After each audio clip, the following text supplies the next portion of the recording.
make sure we're all lubed up, dude. Oh, dude. I can't fucking live without... is this stuff addictive? I can't live without chapstick. Keep it moist. Oh, my God. I think you need I think if it's either like you're dehydrated or something. Yeah. Right? I need it on stage. You ever chew gum on stage? No. Dude. Bad? It's good. You obviously can't sing and do it, but in between songs, if you chew a little gum, especially on those outdoor festivals where it's dry, you get a little chapstick and some gum and you're fucking... It's a game changer. You know who told me that? Is Jeremy McKinnon. Okay. From Day to Remember, like 6 years ago. I go, dude, these Warped Tour shows, my lips are sticking to my teeth, fucking dehydrated as shit. He's like, bro, I chew gum the whole set. I'm like, how? How do you sing and chew gum? And he keeps it in his cheek. Oh, wow. Yeah. So that's a little vocal hack, huh? I guess so, yeah. Keeps you lubed up, moist. Because it seems like Randy, shout out to Randy, he hates moist. He hates the word moist. People have a thing with words where you say words they don't like and it triggers them. It's like nails on a chalkboard. Yeah, it's moist. What's my word? I don't know. Yeah. You have a word that just pisses you off? Well, when you have a guest on the podcast and they go, like. Oh, like. I'm the worst with the likes. Like, So let's do a drinking game on this episode. Okay. With and like. Can you keep a running count? Just count it. Counting. Because I'll tell you who Randy is the worst with the Have you had Randy on the show yet? No, trying. Oh, Close. You gotta get it. You gotta get him on here.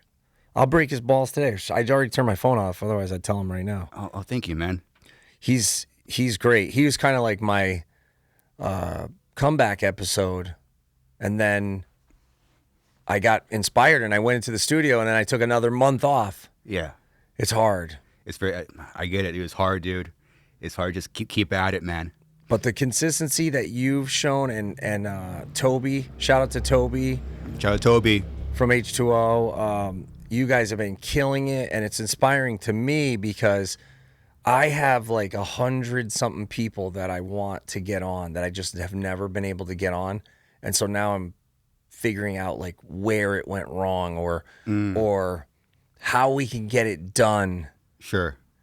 Because who's like your white whale? Like who's like your number one that you want to get? Dude, I don't have a number one. I have a dream guest, Monkey from Korn, because he's my favorite guitar player. Dude, he's up there for me too. And he's a hard one to get, man. I'll get him. Only because I think I'll bring the best out of him, in turn he'll bring the best out of me. So it's it is kind of selfish because I know he has like the key to unlock something in myself to be a future host. Yeah. So it's kind of like if I have him on, I know he'll bring the best out of me that you apply to future. Yeah, I could see that totally. He's an interesting cat too because, I mean, if we would probably have completely different things to talk about. Of course. Which was great when you had Glenn on. It was great for me because I thought I was gonna have Nurgle for episode 666, and then Nurgle bailed. And I couldn't believe we got Glenn. Yeah, perfect. So if you're going to get some... That's just meant to be, dude. For episode 666, and we still had problems, like definitely either Satan or Jesus or both. Like they were fighting with the internet that day. Yeah. There was issues. Yeah, dude. But it was cool because we got to discuss different stuff. Yeah. But Monkey, going back to Monkey, I gave him Satisfaction out back of New Haven Coliseum. It's not even around anymore. Okay. And because Scott Lee, shout out to Scott Lee, who does New England Metal Fest, he told me about this band Korn. Yeah. And he's like, they're not hardcore, but they're like metal, but it's not metal. It's kind of alternative. But they have this, it's going to take over. Like it's going to be what the Metallicas and the Slayers and the... Yes. Scott Lee called it. Yes. And and this was obviously prior to them headlining fucking New Haven Coliseum on the Family Values. Yeah. But he had told me, start going to those shows and handing out flyers at those shows as opposed to just preaching to the converted at your shows. And by that time we were signed, the album had come out, and it was always a dream of mine to to play New Haven Coliseum because I went to WWE there and boxing and hockey. We used to have the New Haven Nighthawks, and sure enough, I saw him out back and I gave him the CD. And I didn't ask for a tour. I said, one day we'll probably tour with you. You said that. Yes. You said and it. I doubt he remembers it. And I had done that, obviously to Rob Zombie and Dino and others. I think anybody who was ever ambitious in a band was... You tell him that. Yeah. And sure enough, it happened. We went to Australia with them and we did a short run with them in Europe as well. We still have not done the States with them. I don't know why, but when we were both up for that tour, when you guys got it, and they you were too? Yes. Oh shit! And I was super happy for you guys because yes. Yes. Yeah. After doing that, because that was after we did Mayhem together. Yes, it was 2014, and that tour was 2016 or 17, I think. Yeah. So in talking with you guys on that Mayhem tour. I absolutely, and we would sign every day while you would play, so we could tell. I hated that. Man, you want to just enjoy the show sometimes, man. God. But it was cool. Like Kirk still brings that up because Kirk was with me. That was when Kingdom was on it. Yeah. And so Kirk will bring that up. He knows the Suicide Silence set from hearing it every day at that time when we would be signing. But when you guys did that and it was underplays, that was really cool because you got to play. It was really dope, yeah.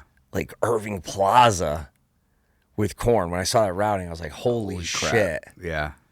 And I hope they do something like that again. I know it's not financially probably feasible, especially when they're having the moment that they're having. Right now, yeah, they're having a straight up moment right now. It's cool. Yeah. It's cool to see it as a fan, Yeah, and I love Jonathan and Head. Those are like Jonathan, I think, did episode 400 for me.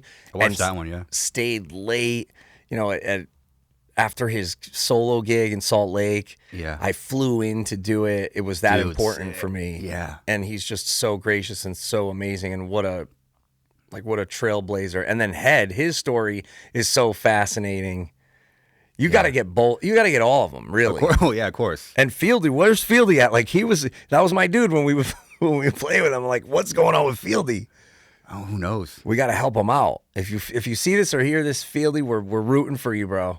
Yeah, come back, man. Well, we're in California, so who knows, dude? Just keeping a band together seems almost like impossible. Yeah. Yeah. Well, Jasta, thank you for your time. Thank you for sitting in traffic. Dude, my pleasure. Thank you for having me and not bailing on me, because I've bailed. I bailed on people who were an hour late. Really? Yeah. Oh, yeah. I won't lie to you. Today's not a example, but it has happened. Because sometimes, you get older and you plan your day. You fill in every fucking hour. And when someone is like 20 minutes late, an hour late, you're like, dude, my whole day is fucked. It's fucked. The dominoes fall. Yeah. And you can't. I know. I thought about it a few times. Like, should I just text and be like, "Hey, I'm out, dude." Yeah. But I wouldn't have blamed you. Me out of anybody would have totally understood. But yeah, thank you so much, because it was hell getting out here. And then after the debacle of last time, because I never know. Like either I'm set it and forget it, or I'm bother you every day until I see you. There's no in between. Okay. And so when I came out here last time for SOD rehearsal to do the tribute show with them, I was like, oh man, I got to squeeze in everything. But then I didn't stay on it, and I thought someone else was, and then that's what happens. But yeah. But that was actually good for me, because it opened the door to come back, rehearse again. This time we're rehearsing with Lilker. Okay. Which is gonna be great, and I really gotta get these. I gotta get these songs. You gotta get them down, dude. Yeah, and so I'm happy we're getting multiple rehearsals in. Nice. And the travel, it's not what it used to be. It's a crapshoot, and it's crazy. And if you're stuck, like everybody who got off the flight last night after the 4-hour mark, because I think it's technically illegal to keep you on a plane for more than 4 hours. Is it? Jay, can we... Yeah, can you look that up? I could be just talking out of my ass, but... Illegal to hold you on a plane for over 4 hours. Yeah. It could be. So we boarded at 7, and then we didn't take off until 12:30. Oh, that sucks, dude. And people were bailing. And I thought, if I bail, the 6 a.m. out here doesn't get me to my first call time. I land at 9:10. My call time's at 9. So I stuck it out, dude. At that 5-hour mark when you've been sitting on the plane and you're not going anywhere and they're waiting for the fuel, I'm like, if I get off, it's going to take off. Yeah. And then they didn't have my hotel when I got there. And so you know the deal with traveling. It's like, it's not what it was. And it seems like people are less, they're just hiring less experienced people and people who are less knowledgeable of what they actually do. Like the girl's like checking me in, says, I don't even know this new system. And I'm like, So you see this? oh, I see it everywhere. And I hate to be like that because I want to be like Mr. Optimism and I want to be like, Of course. yeah, because I appreciate everybody who does a good job. It Yeah. doesn't, and I treat everybody equally. Like I don't, whether you're sweeping up or you're the CEO, Yeah. if you're doing a good job and you're putting your heart into it, then respect. Mm-hmm. But man, it is rough out there right now when you're traveling. It is, man. I mean, have you seen it pre 9/11? I don't have any kind of. So we started touring full time after that happened. So we don't really know like the difference of full time plane travel. Was there like a big switch? And actually, at one point, I mean, I remember being a kid. We didn't travel a lot, but we traveled twice, and it was a big trip each time. And I remember it was like almost like a luxury, where it was you were treated differently. The food was good. I mean, I did one flight where people were still smoking on the flight. That was wild. Woo! And I remember that. That was a trip. That would be annoying. When people smoke inside, I get really fucking annoyed, dude. Gosh, Dan Kenny. Gosh. Oh God. Well, Toby, shout out to Toby from H2O. I was telling him, we both know people pre 9/11 that went to Europe and went to Canada, did full tours on different passports. And no snitching, we'll never say who. Sure. But it was, I mean, that was a thing, especially if you had a criminal record or if you were from the punk or the hardcore scene. And Yo, I didn't even think about that. dude, you might know them. Maybe you might even have had a couple people on the podcast. I mean, there's multiple. And dude, what's crazy is back in the van touring days, I would just bail on all the tickets. And then we entered into this, what we're in now, which is like a full-blown surveillance state. And never stopped either. All the computers are communicating. I'm lucky it didn't really fuck my shit up because I had to go to court. They give you tickets while you're going to court. That's how they perpetuate this system, this fine system. So they're out there waiting. So you're going to court to pay some sort of violation that they connected you to. Like I had to pay shit from Texas from like 98. Like they got all this information and and they will put out warrants. Dude, it's crazy what's happening right now. Dude, it's wild. It's all connected, dude. And they wait. So I saw it and I'm like, thank God I made some money in my career and I can get out of this perpetual cycle because it's devastating for people. They're in there crying, trying to get their license. They took off work. They're doing court dates, but I got it all cleaned up. I paid out the ass. I had to get my license reinstated in New York, reinstated in Texas, reinstated in Connecticut, reinstated in multiple states, Rhode Island. Yeah, because they all started communicating. It's like this guy he's a mess. And it went, no, they're just trying to get paid. And what are you going to do? You're going to fight it? And you can't fight it either. You're going to pay to fight it? And so is that worse? Dude, one of the court dates I went to, they tried to give me a jaywalking ticket and they tried to give me a parking ticket. A jaywalking ticket? And I was there. They still get those out? I had paid a jaywalking ticket from like 2004 or something in Texas. It was insane. A jaywalking ticket, dude. Wow. Yeah, I don't know if anybody else has dealt with this or if I was singled out, but back in the day, you get a ticket, you're going, I'm in the van, these guys are sleeping on the gear, you can't pay the ticket, you're going 60 miles an hour in a 45 or whatever, you would rip up the ticket. You know what I mean? You're like, fuck this. And why would, you don't have the money to pay it, what are you going to do? Mm-hmm. Yeah, they have their quota. I know that's going to piss off a lot of people. You got a lot of like people who are very rule based and law based and all the. It's like they got a touch of the tism where they have to follow every rule and every law. They won't. They push the button. They won't. Yeah. Nobody's coming, but they won't walk. Like there are people like that, and they write me on my podcast all the time. Oh yeah, I can only imagine your emails.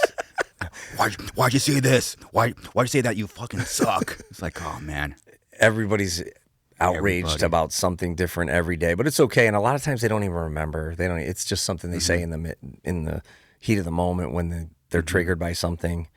And then you see the same email buys 50 things in the store. Oh wow! And you go, all right, well, yeah. What do you do? Yeah. I got a really good quote from you, Jasta. How if people are talking bad about you, well, that makes you more successful. And that took me a long time to learn. I still haven't really fully learned. I'm probably at like 95%, but it's true. Yeah. You got to kind of let it fuel you. You don't want to be totally fueled by that, but you have to kind of let it. A little bit of gasoline? Yeah, a little wind in your sails. Yeah. There's nothing wrong with that, but it's not sustainable. That's true. You have to get to a point where you're just happy with who you are, and your little quirks or the things that maybe they don't like about you or they don't like about the show. Mm-hmm. Someone else, it's their favorite thing about you. Yeah.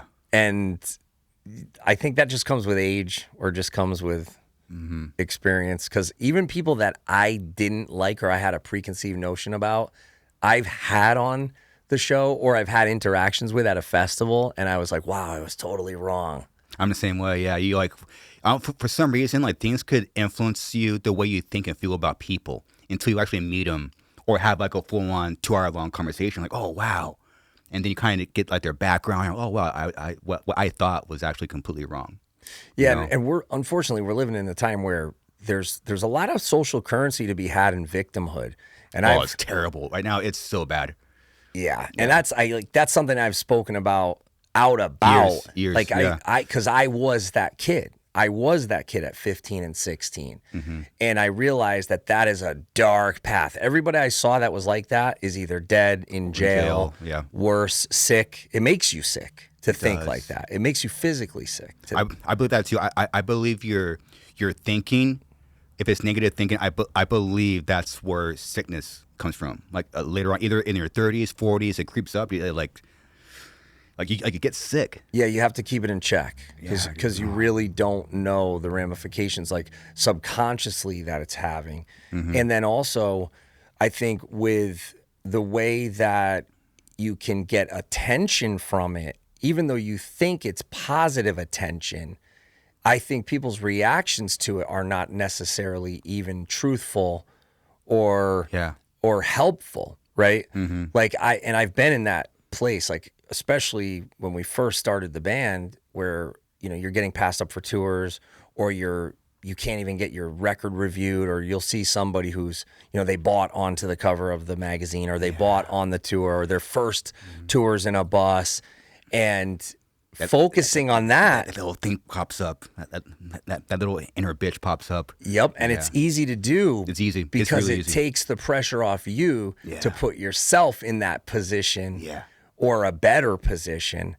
And one thing I've noticed, especially in the last, say, like 2 or 3 years, is that when you purposely shut down any victimhood mentality, you start to vibrate at like a higher 100%. frequency. 100%. Yeah, it just affects who you are, and that energy is like contagious. If you're negative or positive, it's just you're a positive person. People just kind of gravitate towards it. It's weird. It is. Even animals and shit. It changes. Can't explain it. Yeah. Also, if I'm around if I'm around like an animal, I'll try to be like control my emotional state. I don't want them to know I'm afraid or nervous, because then they probably feel it because they have higher senses than I do. So I try to just be chill around like a dog or something, or I be at like I'll be at walk-in, and there'll be like some coyotes. So I'll walk towards them and control my emotional state. It's like I'm not afraid, and I hope they feel that. They do. I have so many animal stories. Biohazard. If you ever you got to get Biohazard on. Be honored. Biohazard. Shout out to Danny Schuler. He's playing with me at my Thrash Thursday show on the April 24th. He's coming up and jamming at Dingbats. I'd never played Dingbats in my career. I hear it's a legendary venue. Yeah. And so, we always played Starland or wherever else, and Yeah. so this is cool. We're doing a Jasta Thrash Thursday, and Danny's gonna. But Danny can vouch for me, and so can Bobby. We've gone to multiple zoos, and the shit that has happened, like, because Bobby is one of those high frequency people. He's just got a heart of gold. Yeah. Just the best dude. Some people have it. He's a legend, right? And this lady's like, please, you can't have the soda in here. You can't have the soda in here. And he's like, it's all right, you know. And he's like trying to like put it in his jacket or whatever. Sure. And we go over to this monkey exhibit, and the monkeys can actually swing over to this railing, but they're fenced in. But the fence, when they reach their arm through the fence, they can actually reach the railing. And he put the soda there for 1 second, and this monkey comes over and and it was like a full Mountain Dew, and he's like, yeah, he was so pumped, and he looked at Bobby, and it was like they were related. It was so hilarious, and he chugs the soda. It's like and throws the bottle. The monkey chugged the soda. Yeah, and it was crazy. And I'm not. People are gonna think this is. Danny can vouch for me. Bobby can vouch for me too. People are gonna think I'm full of shit, but the lady, the guide, she goes, yeah, there's this one elephant. They kind of, he's having problems mating. And we keep putting him in there with the females, and they're shooing him or whatever. Yeah. And Danny and Bobby and these guys are like, well, we got a lot of testosterone. We'll give him like a pep talk when we go over there to the elephants. And dude, I'm not kidding you.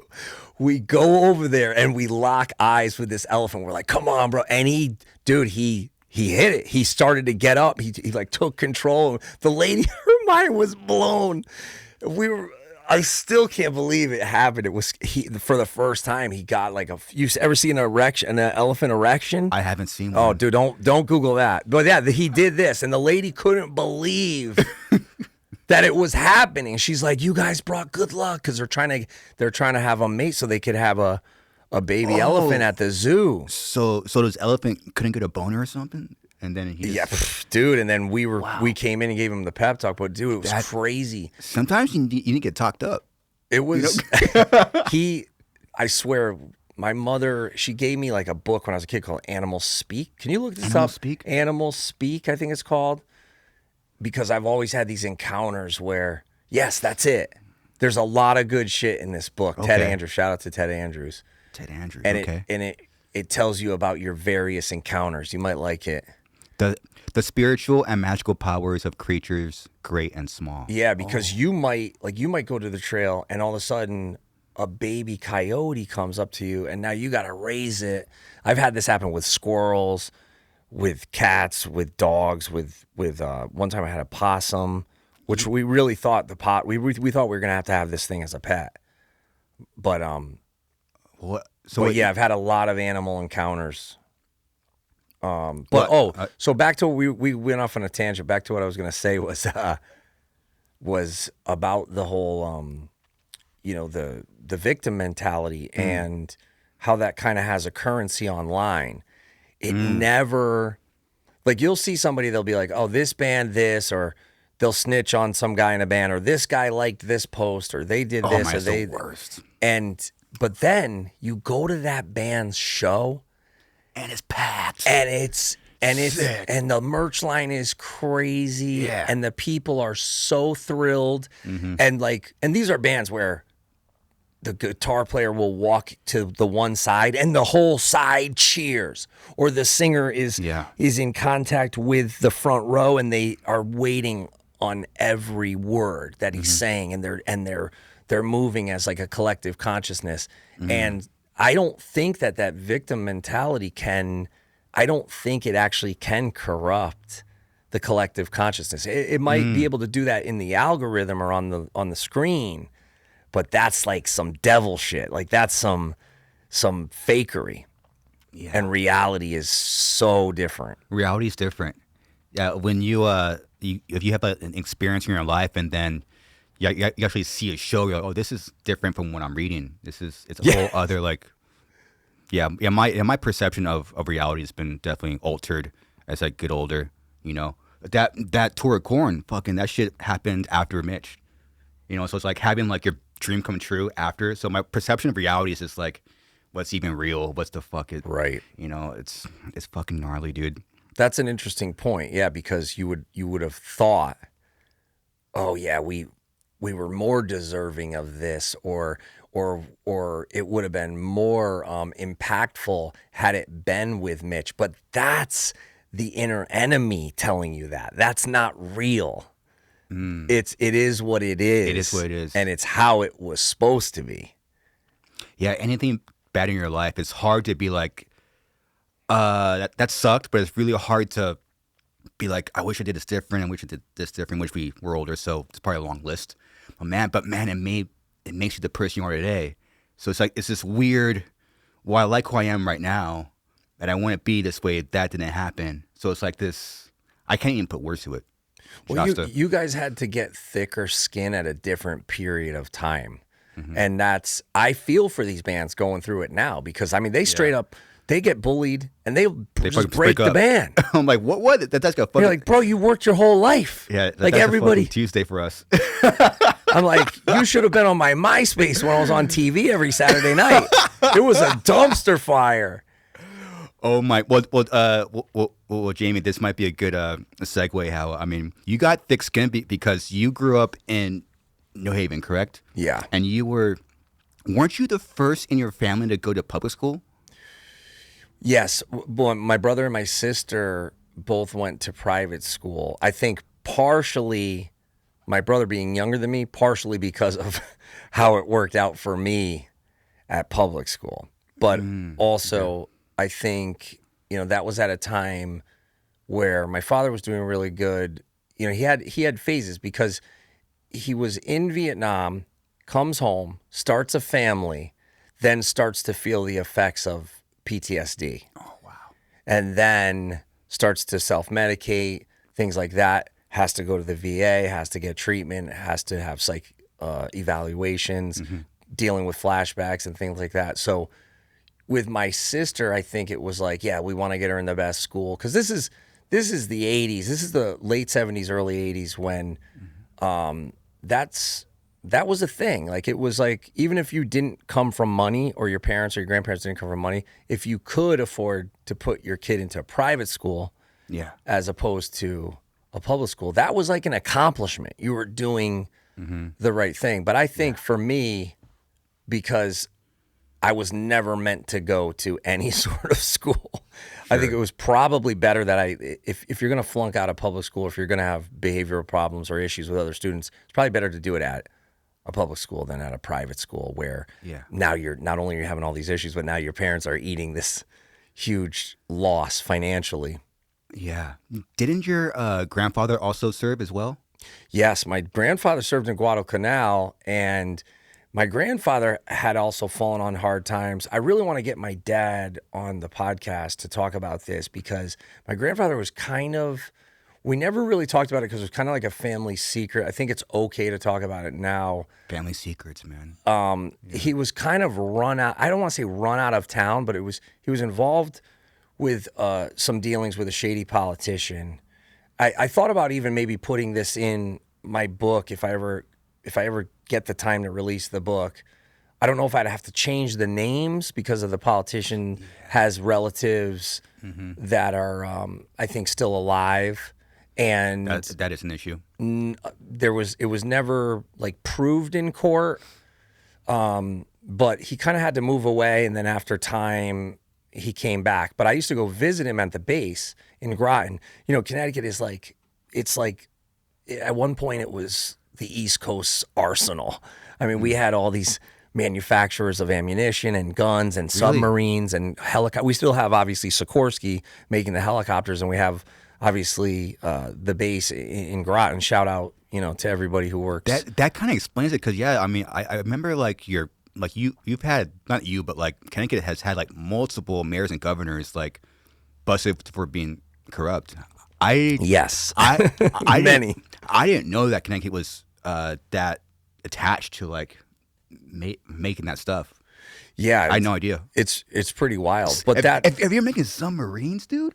Yeah, think about that. And we have submarines pointed at us off the coast. Think about that. There's other countries, and look this up. This is not me putting on my tinfoil hat. There are other countries that have submarines out in international waters. But that was a big thing for me, being able to go out to Groton and go shop at the PX. And that was one of the first times where I saw heavy music was on sale at the PX. And you go, wow, somebody at Metallica's label, at Stone Temple Pilots label, or that was when I realized, oh, this is different. This is not like Rhymes Records, or this is not like the Misfits record that I would buy at the mom and pop shop. This was, they had metal and they had rock there. And that was like the first kind of worm in my brain of like, oh, if I ever make my band do anything, I got to get my music here. Because all the servicemen and women were buying music there. I mean, they had other stuff too. Oh, okay. Like they even had Nirvana Nevermind in there. I was like, when that first came out.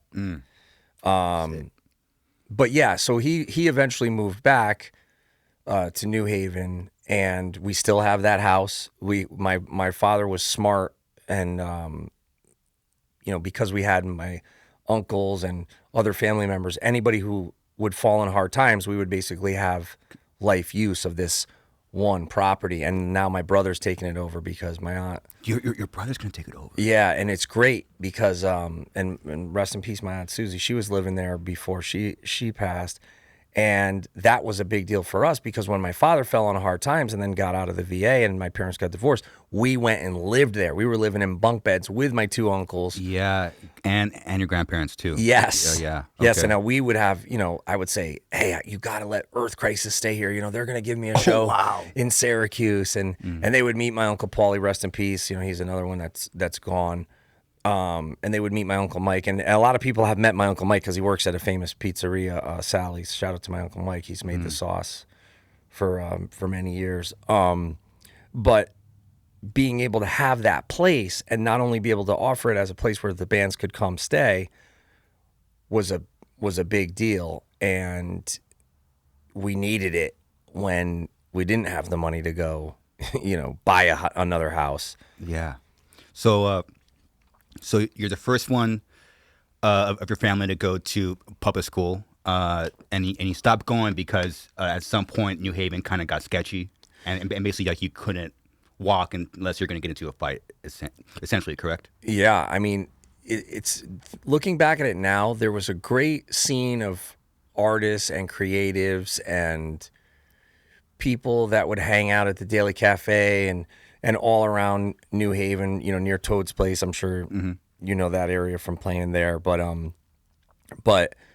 in high school, when I got in trouble and I basically got expelled, I was expelled. Yeah, it was Sick. And it wasn't even over anything good. It was over some graffiti, but because the person who actually did the graffiti was related to someone who was pretty high up in a group that I did not want the trouble with.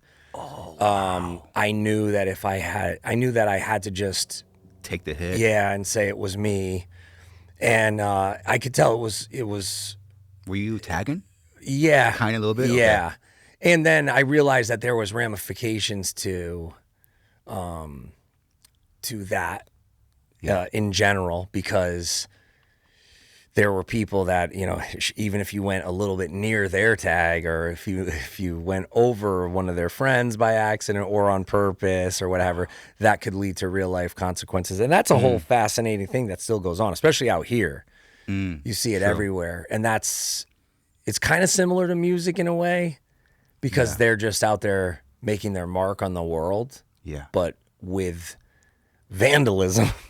In a way. And so learning about some of that culture and knowing, all right, I'm not cut out for this. Like I didn't get the thrill of it going to the train yard, but I knew why others did, and I respected them for their daredevil activities and their adrenaline rush.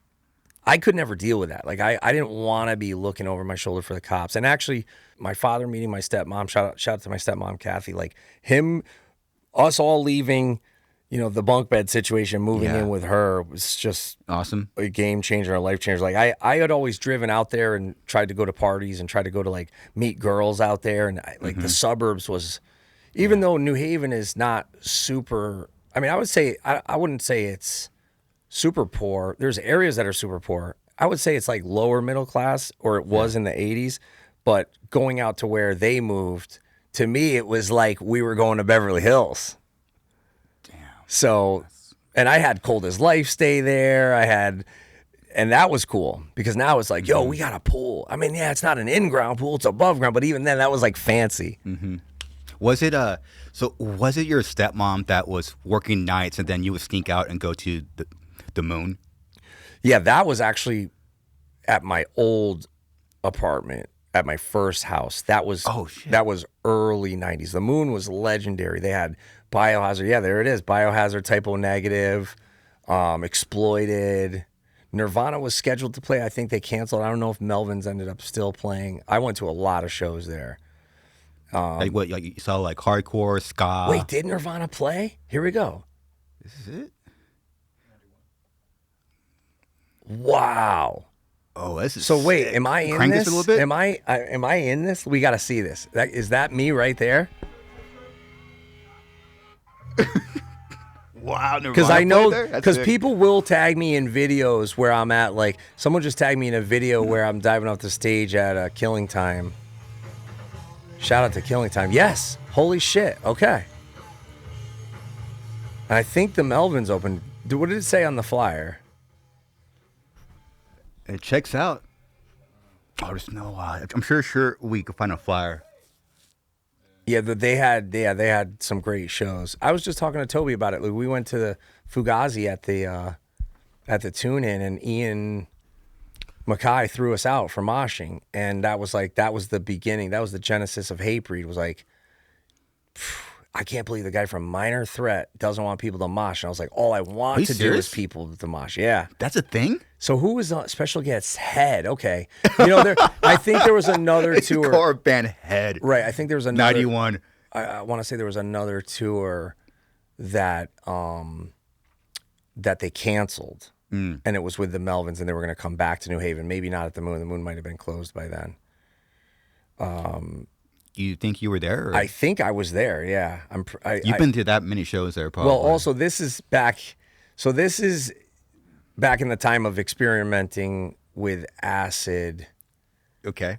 And actually, one time I did go to see what I thought was going to be the Melvins, but it was actually another band called Those Melvins. There's a band called Those Melvins? Yes. Can you look that up? Oh, okay. Maybe Those Melvins at the Moon. Then I'm in that video for sure, because I was definitely at that show. Those Melvins. See? Elmer season.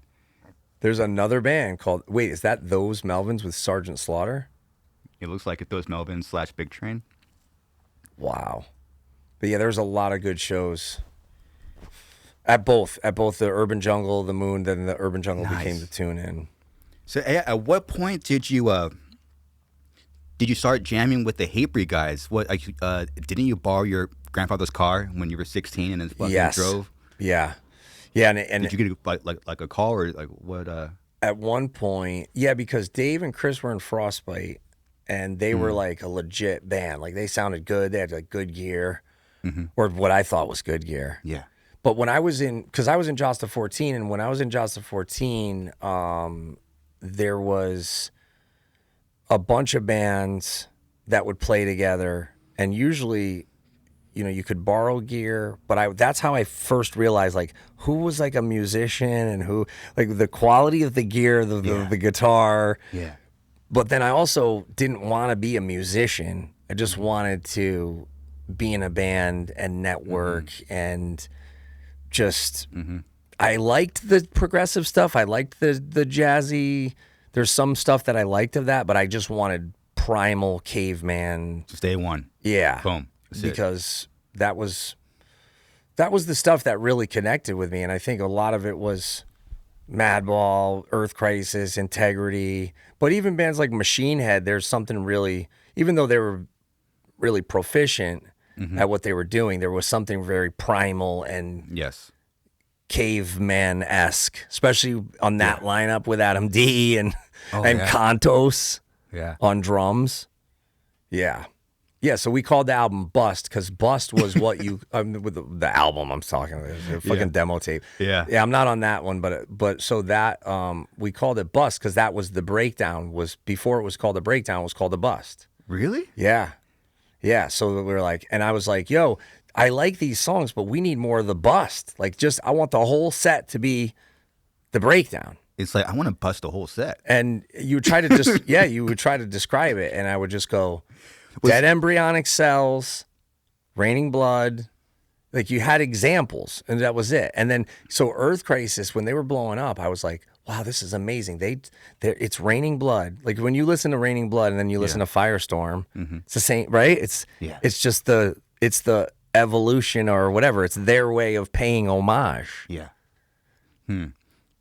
To that. And so I was like, I just want to do that. I would tell Zach Wilde, like now it's crazy to go from being in a station wagon listening to No More Tears to then doing songs and recording and touring and hosting a TV show and having Zach Wilde be. I used to tell Zach, dude, you don't understand.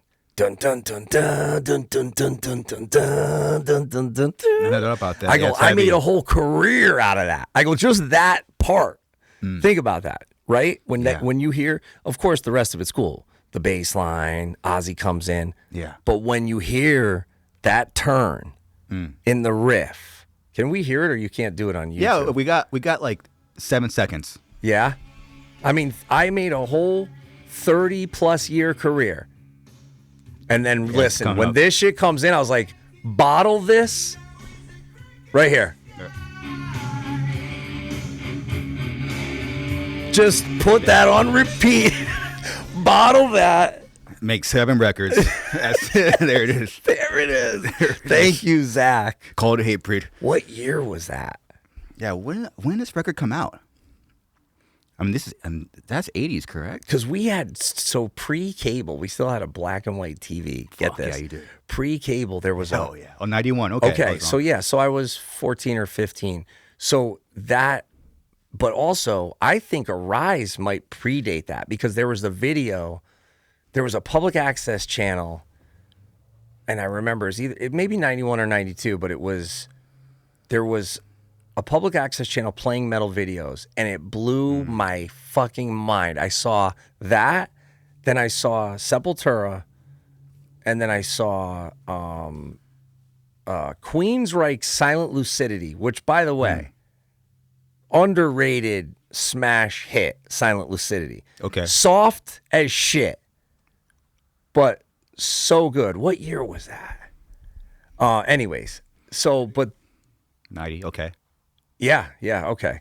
So because I waited in line to get Chaos AD, so it was, and Arise was before Chaos AD. So yeah, it was.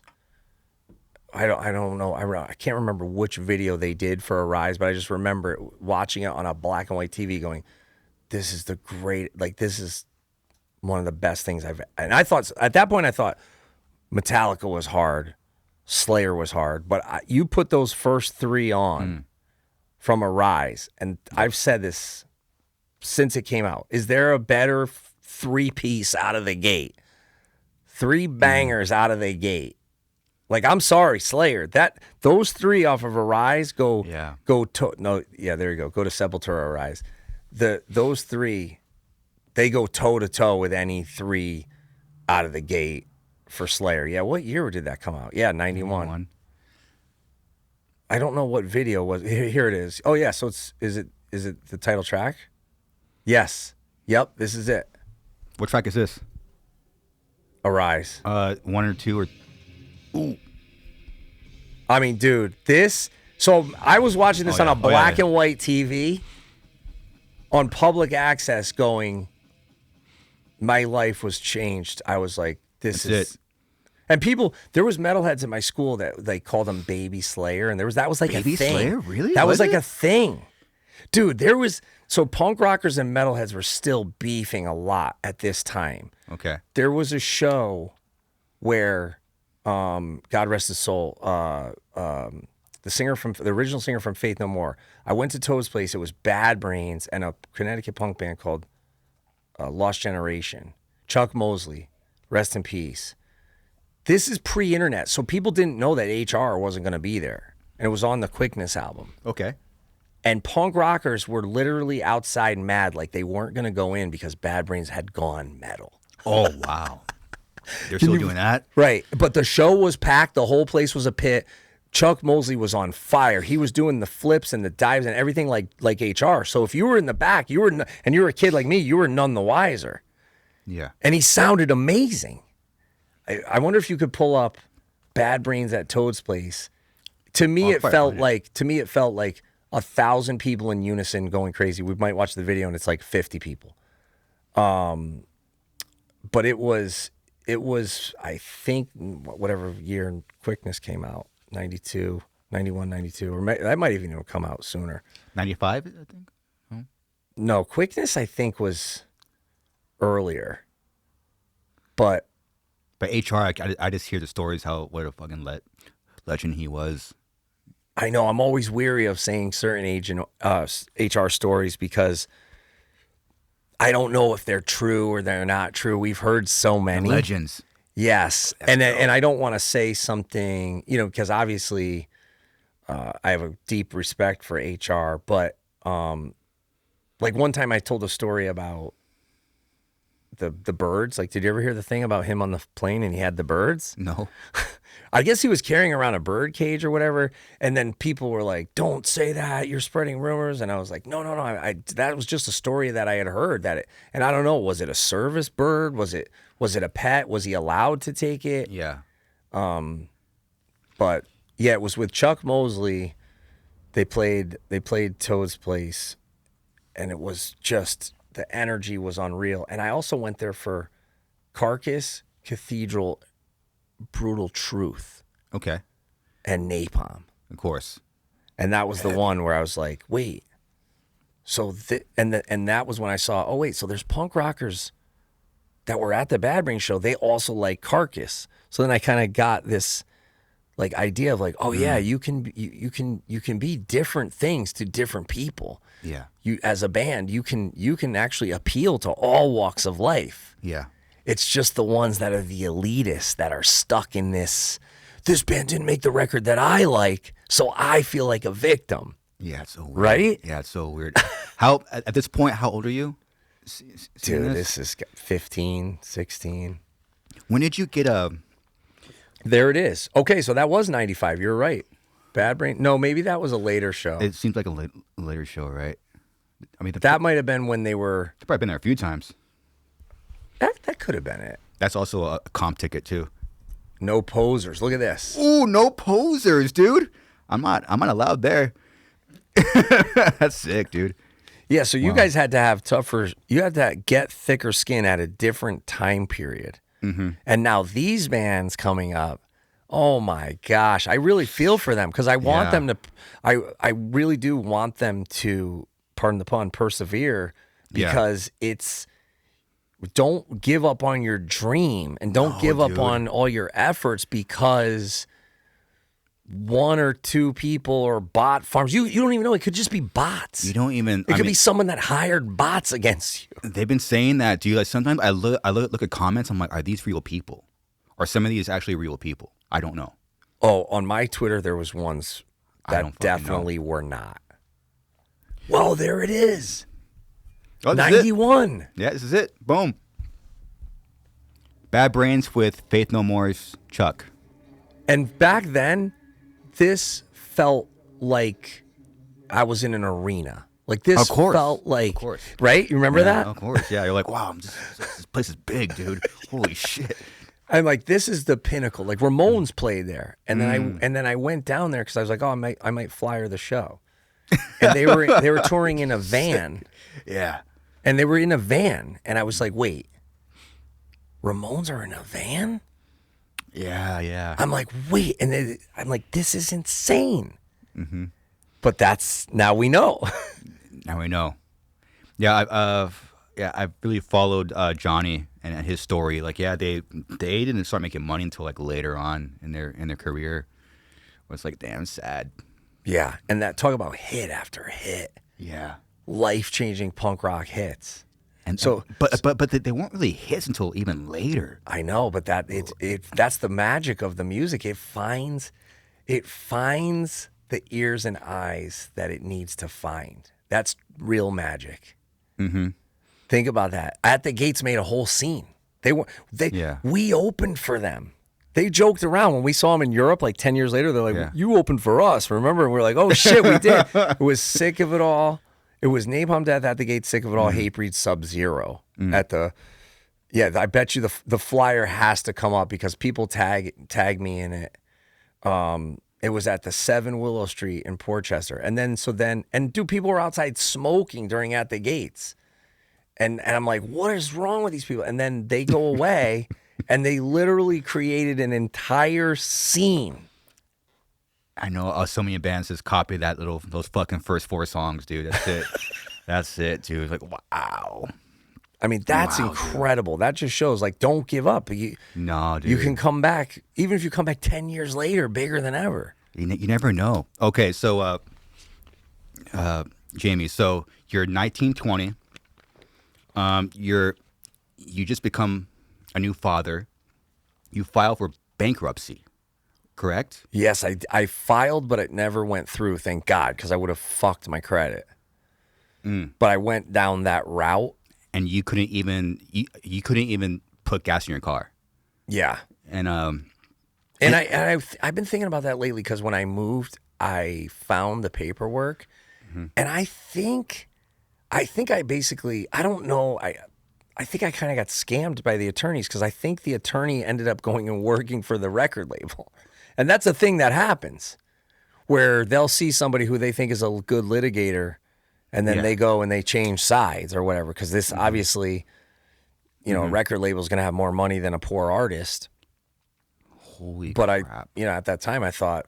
I mean, weren't you, I was trying to line up the timeline. Okay, wait, so he's struggling, but then you're also talking like staying positive. Like I think were you working on Satisfaction at that particular time? No, it was out, and we knew that it was a dead end with this label, and we just and we were like, it's okay. Again, it's like goes back to other people's ceiling and what they thought the ceiling was.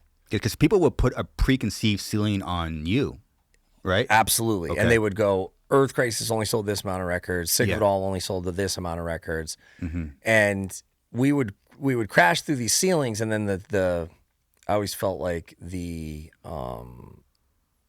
target would get moved, so to speak. Yeah. It always moves. It keeps moving too. Yes, always. And that's why now is so amazing because there's less gatekeepers and there's less people who are actively trying to fuck over bands. And I mean, they're still out there, but they're out there. Yeah.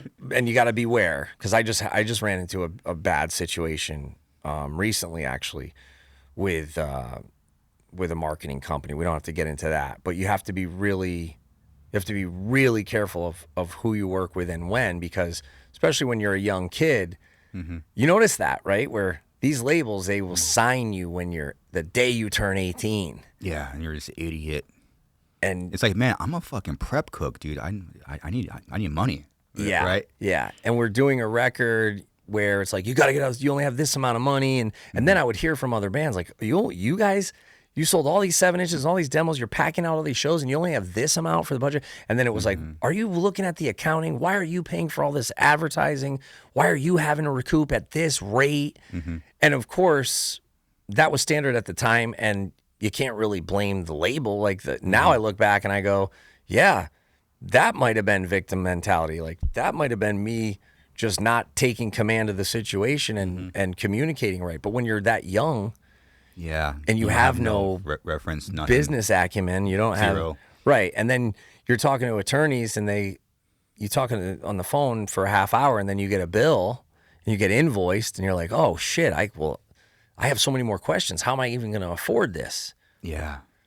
But luckily that didn't go through because I needed to have good credit. Yeah. And luckily Universal bought us out. I mean, that was, I still. Oh, same. So during that same time period. Okay. Yeah. Because Wow. Universal, Monty and Avery, shout out to Monty and Avery. We just licensed Perseverance. It's out on vinyl now if anybody wants to check it out. I mean, that's Nice. I don't know if you know of any other bands who have successfully licensed their record from a major label. Nope. I mean, that's got to be a first. No. Maybe we'll see more of that, or I don't know. I don't know if it's a first. I shouldn't say that. Is this recent? Yeah. So, and shout out to them because now I think, we'll probably do Rise of Brutality too. But at the time, it was a big deal because they got our records everywhere. Like they got our records into that PX. They got our records into Walmart, into Best Buy, into all It was these, everywhere. Yeah. Yeah, that I remember Perseverance that time, album man. was everywhere. And we were charting on Billboard. We stayed on the Hard 200 chart for like years.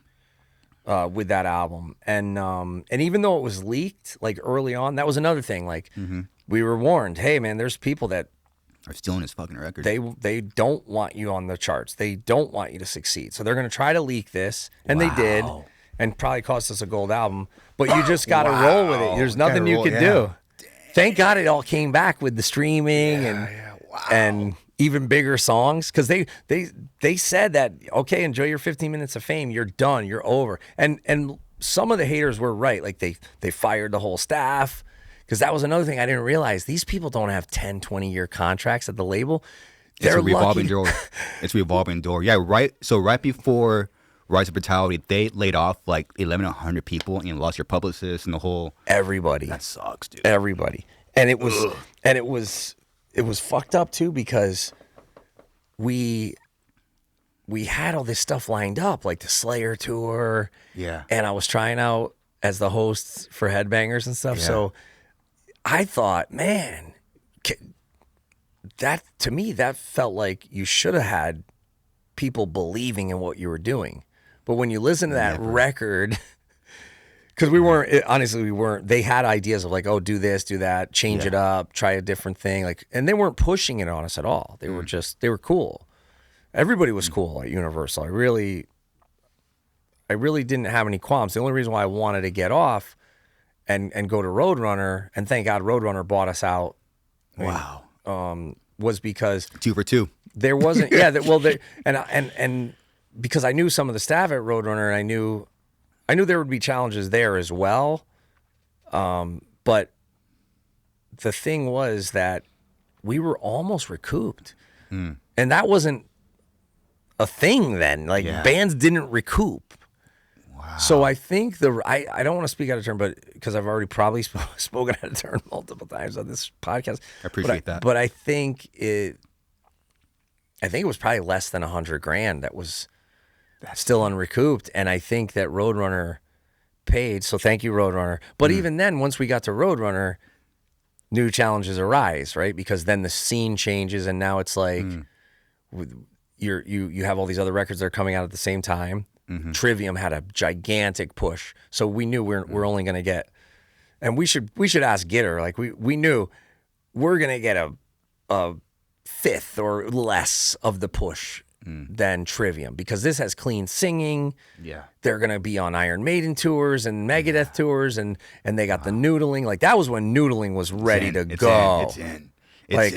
Like People are shredding. Think about that Ozzfest that we did. Thank God we stuck to our guns and stayed the caveman route with like all those destroy everything and To the Threshold, because we were actually like a breath of fresh air when it came to all those other bands. Like it was a lot of noodling, and don't get me wrong, I like the noodling. Like there's look at that. I mean, that's crazy. Look at that crowd. So we're actually, but this is on Perseverance. The one that we did, the main stage, it's like Dragon Force, Avenged. Oh, yeah. I mean, you're talking shredders, and we're out there palming Chugging. fucking E-chords. Yeah, it's chugging, dude. Standard C chugs, dude. Yeah. So, Who does solos? Fuck that, dude. but, and people can look it up. Look up the SoundScan for Supremacy. I think it was still probably neck and neck with Trivium and Megadeth. Really? For scans, I mean, it's probably if you compared all those records at that time, it's probably slightly less than those other two without the big budget videos, without you know, a lot of the push. But I get it. But that's why if you're an artist and you're, you know, maybe not what people think is marketable at that time, that's all just educated guesses from people working at labels and radio stations. It's not, and that's why it's so awesome to see the bands like Kublai Khan and Knocked Loose and Spirit Box and all these bands like just busting through all those ceilings now. Well, not with bands like Knocked Loose. No disrespect to them, but like you literally made the road. Like, Well, thank you. Hatebreed literally made like the fucking track, fucking cleaned it up. Now and bands now can just fucking just jog or just walk it, boom. But I think they are one of the best examples of crashing through those ceilings and proving all the suits wrong. Especially with the TV appearances and stuff, because we were always told no because of the name, or no because of the crowd, or no because of the style of dancing. So, and look, we're not reinventing the wheel. We were just emulating the Earth Crisises and the Madballs and the Integrities and the Bolt Throwers and the Entombeds. Like one of our first tours was with Entombed. And I remember I waited in line to get Wolverine Blues. Now I remember what metal elitists were like, that was a sellout, because I mean, think about that. They thought Wolverine Blues was a sellout because that was on Columbia or whatever, or it was slower. Like it wasn't like Left Hand Path with the grind. And I'm thinking, this is so heavy and so amazing that like Full of Hell and those songs on that record, oh my God, there's so many bangers on it. So when we did that tour, it was on To Shoot, Ride, Shoot, that one. It was on the Ride Shoot record. They had already kind of gone toward like the death and roll. Okay. But, and rest in peace LG, what a legend. But they were like, they were flattered that we loved them, and they were like, you know, we were like, dude, we lifted your riffs, we fucking worship you guys, and it was so cool for them to take us on tour. That's dope. And they were another one that was like, they just plowed through all that adversity and all that, whatever you want to call it, like the fans maybe not gelling with one or two records, but now everybody loves those records. Yeah. Yeah, you mentioned that you're a fan of Kreator, and love Kreator. And you said that. I have a selfish question. So, because I'm not familiar with them at all, I'm not like I can't name one record, but you mentioned that they have a couple records that like went people didn't like, but all the records that came after those people and they ended up being classics. Yes. What is that about? So, and I don't know if I got into that with Milla when he was on the podcast when we did. That was another thing I really felt like I willed into existence, because when we first went to Europe, I was like, I got to bring my Kreator shirts, and I just of course, you know. And Wayne, I mean, I remember Wayne even before me, he was diehard Kreator fan, and Frank too, but Frank's older than us, or at least older than me. I think he's more same age as Wayne, but. With Full Force, 2003, 2004, in Germany, we're playing high up on the bill. I'm like, I got to wear my Kreator shirt and show respect. Yeah. And this was at a time where it was like, no hardcore bands can play Wacken, and no hardcore band gets good reaction at these metal festivals. And we just went out and crushed it. People were chanting before we played. We had pyro. Nice. And we brought pyro at Wacken. It was wild. Look at this. Wow. Hardcore band had pyro. This one. So it's a big moment, man. Yeah, and so Holy Kreator crap. heard about it, but Kreator was an inspiration to me because they course corrected. Okay. And they played to their strengths. Yeah. And then without a big label, like this is on, like Violent Revolution is on SPV. Okay. Which at the time is not a big label. But whoever SPV hired in the States, they brought it to Headbangers Ball. And if the programmer was Justin Time at the time, shout out to Justin, the credit should go to him, because I remember them showing me the list of videos. I'm like, oh my God, new creator. I'm like, and it was Violent Revolution. And listen to this. It's so fucking hard. And I'm like, creator's back. So it's just the first record after they had some kind of...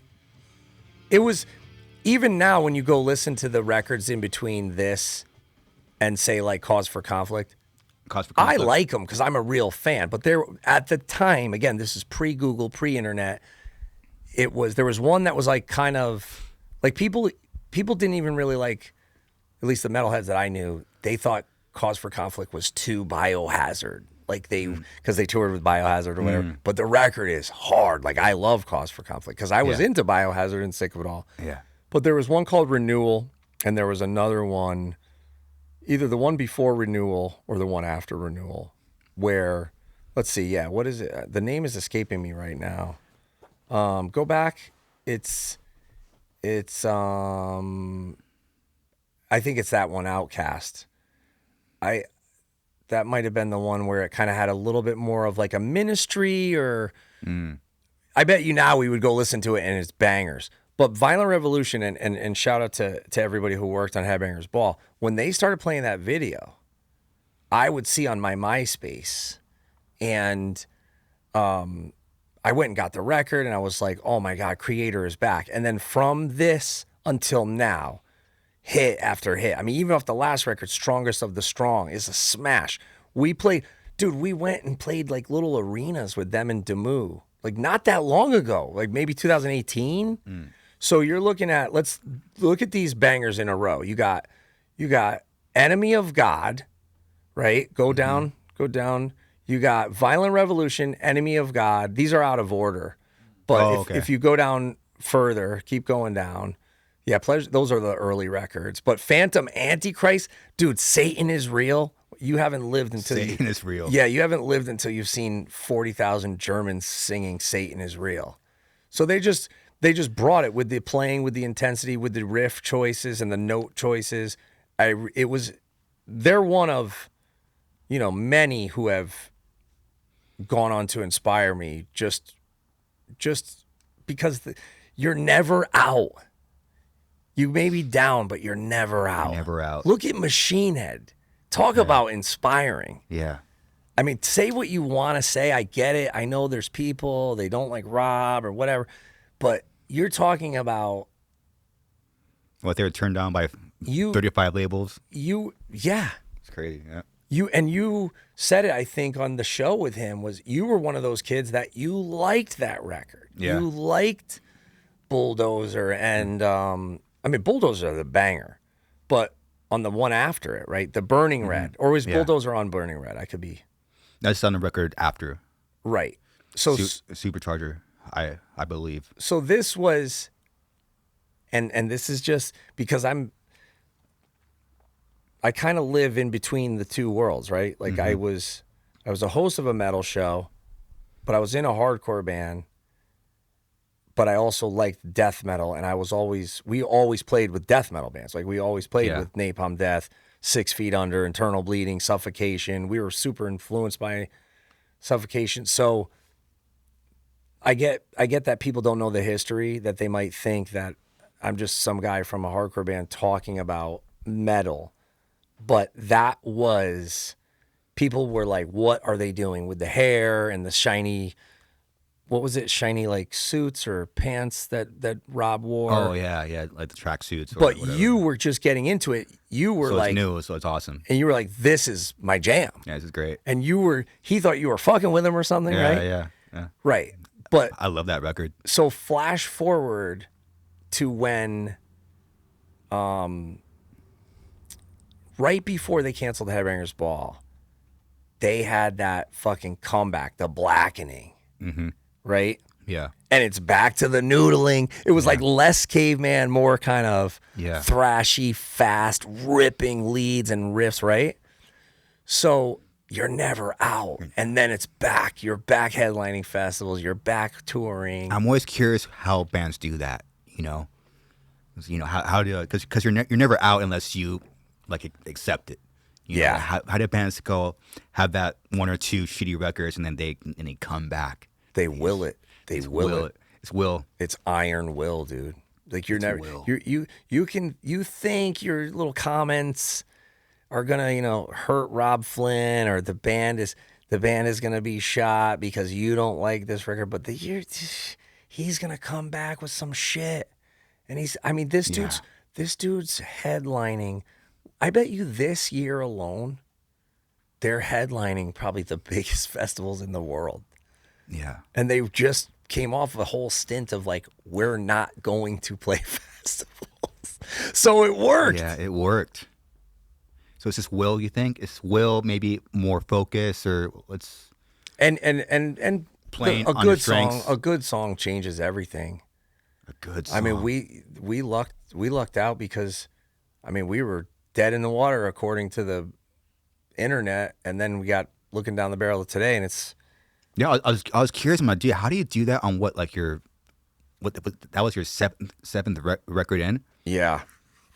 What did you think? So did you hear the music first, or did do you have like a idea or? Jens Pulver?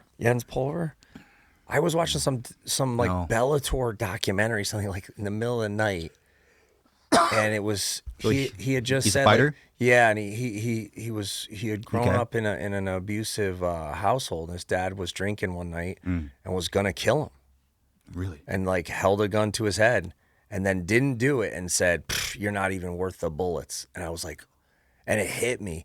But I know a shotgun doesn't hold bullets. A shotgun holds shells. Yeah. But when I started, like I call it a blah, blah, blah. Like I start with the blah, blah, blah. Are we going to give away trade secrets right now? Sure. I'll give out a few secrets if you you- got a few secrets. Do you ever go with Eddie and you say like you scat it out, or you blah, blah, blah, like da-ba, da-ba, I've been trying to convince the guys to do it. Hey, let's not write lyrics yet. Let's do a fucking primal pattern. Yes. And then let's put words over that. So is that one of the songs that you did that with? Yes. Wow. Yes. And you know where I heard about that? James Hetfield? No, I heard about it because Deftones, shout out to Chino, Deftones, that's your white whale. You got to get. Dude, Steph is the best. You got to get. I would love Steph. Oh my God. Talk about Flat Earth? Dude, you have to get him on here. Just He's fuck the Flat Earth on there. greatest. That's my dude. He's the best. Him wearing a Hatebreed shirt on fucking Alternative Press was like, Oh, that's sick. look that up. That was a game changer. People were stopping me. Did you see Alternative Press? Oh, really? Steph's wearing a Hatebreed shirt. You're not going to fucking People were believe it. telling you? Yes. And this is pre-internet, dude, so it was a big deal. You don't know how many people came up to me and said, I only listened to your band because Steph was wearing. Look at it. There it is. Oh, just front and center, too. Dude, I got that framed at my house. Yeah, dude, front and center. Dude, look at that. What Wow. a legend. They're all wearing black Can the shirts. fans see that? Yeah. Okay. Yeah. So, dude, no, that Steph, I owe you, Wow, bro. dude. I owe you, bro. He's the man. It sticks out also because the rest of the band's wearing black, which is what they told you to. It's what we're black, and Yeah. His part is really high. And they told him no logos. Because they were a major label band. They were signed by Madonna or whatever. So because I dealt with that. I wanted to wear the Converge shirt, and the art director was like, "You can't wear that. You can't wear this. You can't wear that." And so he stuck to his guns and fucking repped for the breed, man. Dude, that's I will always be grateful for that. And look, that's another guy.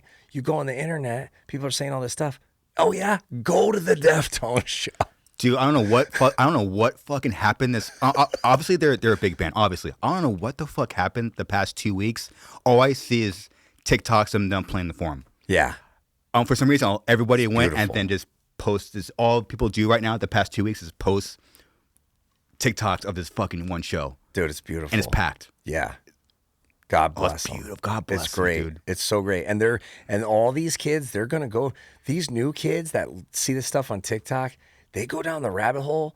You'd be surprised, man. They find Suicide Silence. They find so. Hatebreed. They find I hope they so. find it, man. And it's a game changer. If they're looking, I think they'll find it. But Steph, No. you have to get him on, dude. I need to find some kind of contact. Yeah, I'll hook you up. He's the man. But so Thank you, Jamey.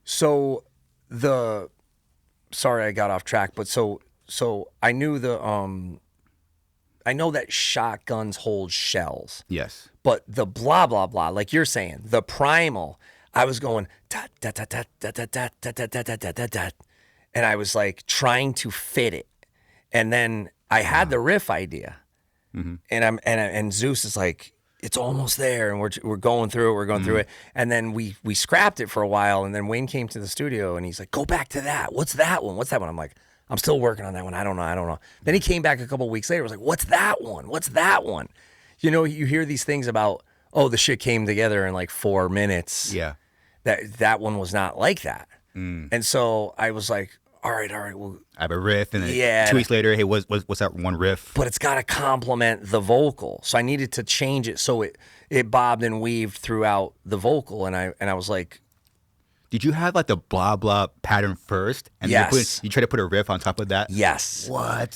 Some of our biggest songs are like that. Oh, is it? Are you just walking around the house? Are you writing? You just think of are patterns coming to you in your heart or your mind? Is like these patterns first, and then you. Honestly, I think everybody has access to it. I know a lot of us are influenced by other bands, but when we connect to the ether or the after or the before, I don't know what it is. Sure. You got to get yourself into the state, whether it's, I don't know if it's exercise or if it's something like meditation or something some people can do more than others. Like some people I feel like are just more tapped into it. I know that famous stories of like huge monumental earth-shattering records like Nirvana and Sublime. I know that people kind of I know people maybe have, I don't want to say attributed it to the drugs or attributed it to heroin, but sure, yeah. You've heard that, right? Yeah. It's like, but there's a natural way to do it. And maybe you don't get the diamond selling record, but you feel it and you know it, and that's like the what you're chasing. That's what I'm always chasing. Every time I pick up the guitar, every time I pick up the mic, I'm just chasing that puzzle piece fitting moment. And even when you think it's not there, like when it's 90% or 75%, it might be somebody's 120%. Wow. Yeah. Because I don't, especially people who are no longer here to like add to the story, or like maybe I'll come back on and I'll bring Wayne on. But there's been past members of the band that, you know, just didn't like the songs. And I was like, trust me. This is the one thing in my life I'm certain about. Trust me on this song. Oh, this sounds like this. I don't like this. This is corny. This is cheesy. And then I think about them when it's 50,000 people singing it back, and that part, and they're beating the shit out of each other, and they're coming, there's tattooed on them. And that's why, it's like, you know what I mean? Yeah, it's like, thank God in that moment. Now, there's been plenty of other moments where I listen to, I'm not saying, you know, always trust your gut and you're always right, but you have to. Yeah, how do you balance that? Because sometimes you got to listen to other people, but sometimes you got to follow your gut. Sometimes you know, but you got to be open-minded at the same time. That balance, still, I'm still trying to figure it out. Because when you have like this vision, so you're trying to explain it, hey, trust me on this, but also you don't want to seem closed-minded. We don't listen to the other people. How do you? Right, especially the producer. Oh yeah, there's been so many times I'm like, I don't know. Yeah. How do you? And then you think that, and they all listen to the podcast, they all hear. And then they'll text you or they'll say, well, that's not exactly how it went down. And I'm thinking, well, that's how you remember it. I remember it. So, and you want it to be,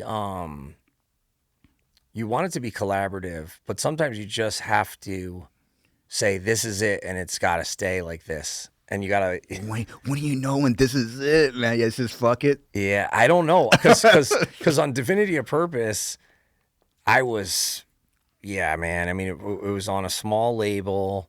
And even before it came out, people were like, "Oh, they're on the Kids Bop label," but they were signed. They signed us. They signed POD. They signed Shadows Fall. I mean, they were trying to do. So I knew we were already coming from a place of I guess I would call it an uphill battle. A little bit of an uphill battle. But you know, once you do a record. And you go a little bit into the valley and you take a little dip. The only way to go is up.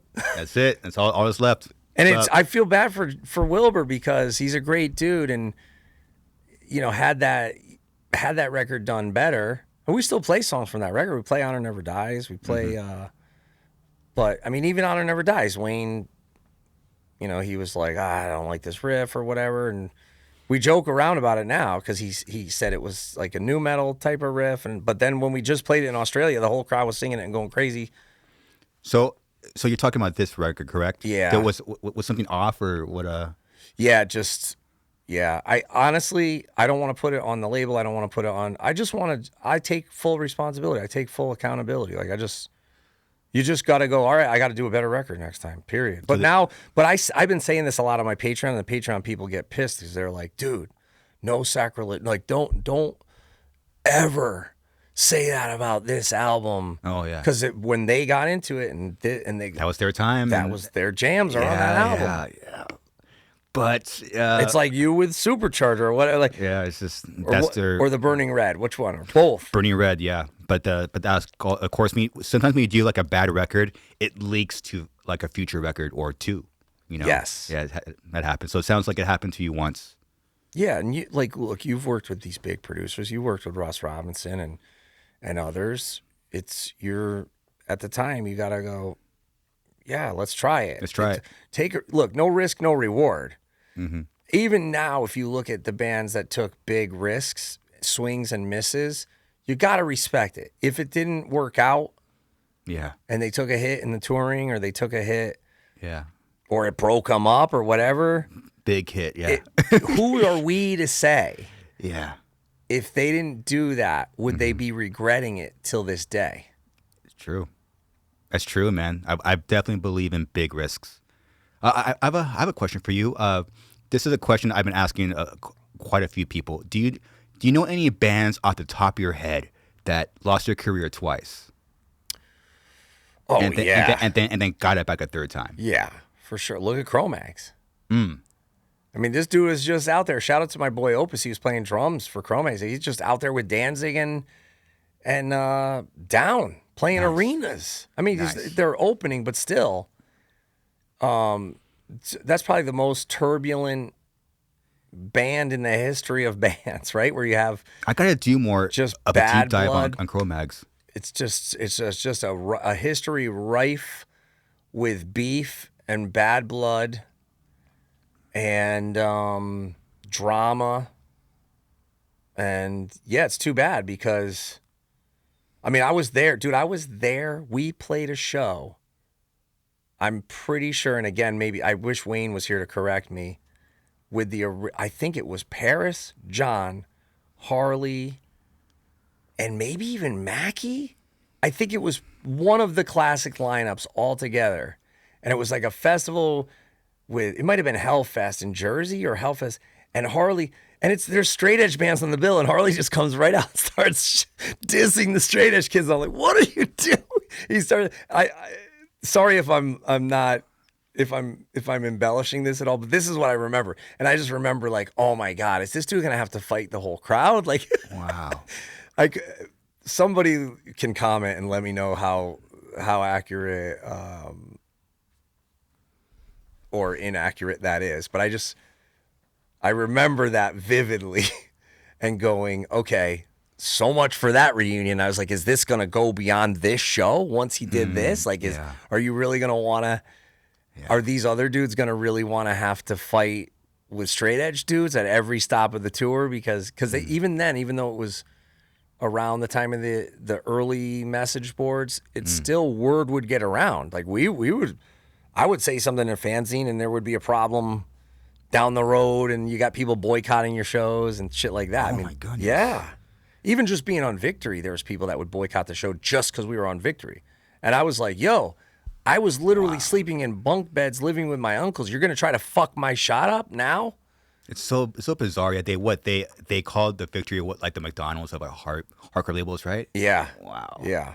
And it seems like every move like you made, Jamey, with the Hatebreed, it seems like everyone always has something to say. Oh, wait, they're on Victory, fuck them, sellouts. Oh, they're on Universal, sellouts. Or now Jamey is on Headbangers Ball, sellout, dude. Yeah. Meanwhile, I'm thinking you just ignored it. It's what are you doing? What are you getting involved in? What are you helping with? What are you championing any of these bands? Are you taking them on tour? Yeah.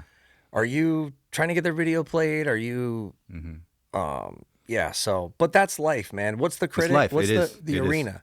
I'm just so lucky to even have had the opportunity to be even close to the arena. So when I gave that CD to Monkey, right, we never got the chance to play New Haven Coliseum. I visualized it in my mind, and I actually kind of like shed a tear when they raised it to the ground, and they I mean, they literally like, and I thought so much for that. But then there was others. There's the Meadows, and there's the Oakdale, and there's Giant Stadium. Even though it was the parking lot, you're there. You're there, man. Metallica's headlining. They know who you are. Yeah. They chose your video. Look at that. Wow. Yeah, like that. I'm When sorry, that Jamey. happened, and dude, and actually shout out to Opus because he's playing drums for Cro-Mags now. His band, his old band, got to play. They got to open for Rage Against the Machine. Beautiful, man. So others got to do it. You know, you have to celebrate others' wins. You can't be You have to. you can't be in that squandering mentality, that scarcity mentality. Now, you've always been a abundant mindset guy, and it explains it because coming up when you were coming up, like late '90s, like you got like the preconceived ceilings. Like you kind of had to view it as like, I can't believe anybody. I'm just going to help out as much band as I can. I'm going to help out my own band to break through these multiple ceilings. Yeah. You just like, dude, how was that when you just started just busting through these ceilings? That was like impossible. A lot of it goes back to middle school and high school. I was thinking about this morning when I was talking with Toby. And again, shout out to Toby. He's just the best dude. You guys have to do a podcast trade. That'd be great. You have to go and hang with him and have him come here. I don't think he likes me though. No. Right. There's no way he doesn't like perfect. you. No. Fuck yeah, Toby. And D Block too. Shout out to Derek. Have you had Derek on? Oh yeah, he's like number fucking 12 or Great. 13. He was like one of the first ones. It was during COVID too. He's the best. They're another one late in the game. Like, go listen to Isolation. That inspired me for this new Hatebreed record. Like, go listen to Isolation. Yeah. That's a banger. They lock you down for life. I was like, yes. I mean, it gets me so pumped when I hear it. So when I was talking to Toby, I was saying, I knew in middle school and in high school, I could spot the lie. I could spot, I don't know if it was a spidey sense or it might have been because we were experimenting with acid or we were experimenting with. I see it now. And don't get me wrong. I'll embellish the shit. I love that. Like on my Patreon, there's some days on my Patreon I'm like, listen, I can't verify any of this. And no snitching. Don't be signing up to the Patreon to snitch. Mm-hmm. But it's because the juicy shit is always for the executive producer tier because we have the best community on Patreon. Nice. And they love you. And like that community will say, okay, yeah, I looked this up. This was a different date or whatever. Like maybe I always say like some names or dates are changed or whatever. Mm-hmm. But back then, especially in the early 90s, there was this, I guess it's similar to the one-upping now, but it's different type of one-upping. One-upping now is online where you know, you'll see somebody online and they'll show a part of their life, but that's not really their life. That's what they're showing. It's true. And then people get all depressed, like, oh, this person's on vacation all the time, and this girl is like, she's so beautiful, and this beauty's unattainable, and this riches or this power, all this stuff's unattainable. Mm-hmm. But back then, okay, one of the first eye-opening things I ever saw was there was this metalhead dude. He was relentlessly bullied. I'm talking like to the point where I saw him snap, and then he didn't come to school for a while. But he was a metalhead that liked like Queensryche, but he also liked some hair stuff like Whitesnake. And this was, we had a mall where you could go in and there was like Whitesnake, Winger, the shit that like the thrash guys and the death metal guys and the especially the hip hop guys, they thought it was the gayest shit. Like they were like, this is terrible. Like they just would, and they would say that to him. That was back when everybody was getting called that, and everybody and it was just normal. Now, if they heard what we were saying to each other back then, people would have to go admit themselves to a mental hospital. Yeah. And this is all races because, you know, Mexicans love metal. Yeah. So the Mexicans, they're just torturing this guy because he likes hair metal. Wow. But then I went to a show. They didn't even give this guy a chance to talk about the other music. He doesn't just like hair metal, but just for this one time he's wearing like a wing or a white snake. They're just torturing this kid. Wow. Then I go to the show, and I forget what show. I want to say it was this band Bullet Boys. They had a hit, and it was not a heavy show. This is like a glam band. But I was going to the show because I wanted to flyer it because there was going to be girls at this show, and you don't want to have it always be a pickle party. Yeah. So pickle parties. That's the first time I heard that term, Jamey. And I knew pickle parties. And I saw one of the girls that my sister was friends with downtown. She was wearing a Bullet Boys shirt, and I thought, okay, and she was pretty cute. So I thought, okay, I know this band. I'm gonna if people see me at this show, they're gonna be like, oh, you're a poser, you're dead or whatever. Yeah. But so I go to this show, and this dude is walking in with a dime. After being mercilessly like bullied and taunted at school, and he's walking in with a dime piece, like a hotter girl than any one of these bullies will ever have the opportunity to touch in their life. Yes. And I go, oh yeah, you want it life. This is not real. People's haterisms is not real. Not real, man. And then there was another time we were supposed to go on this field trip, and it was to a dump. Yeah. It was literally to a garbage dump. Really? Yes. Why? Because the teacher, I don't want to, the teacher's going to see this. Okay.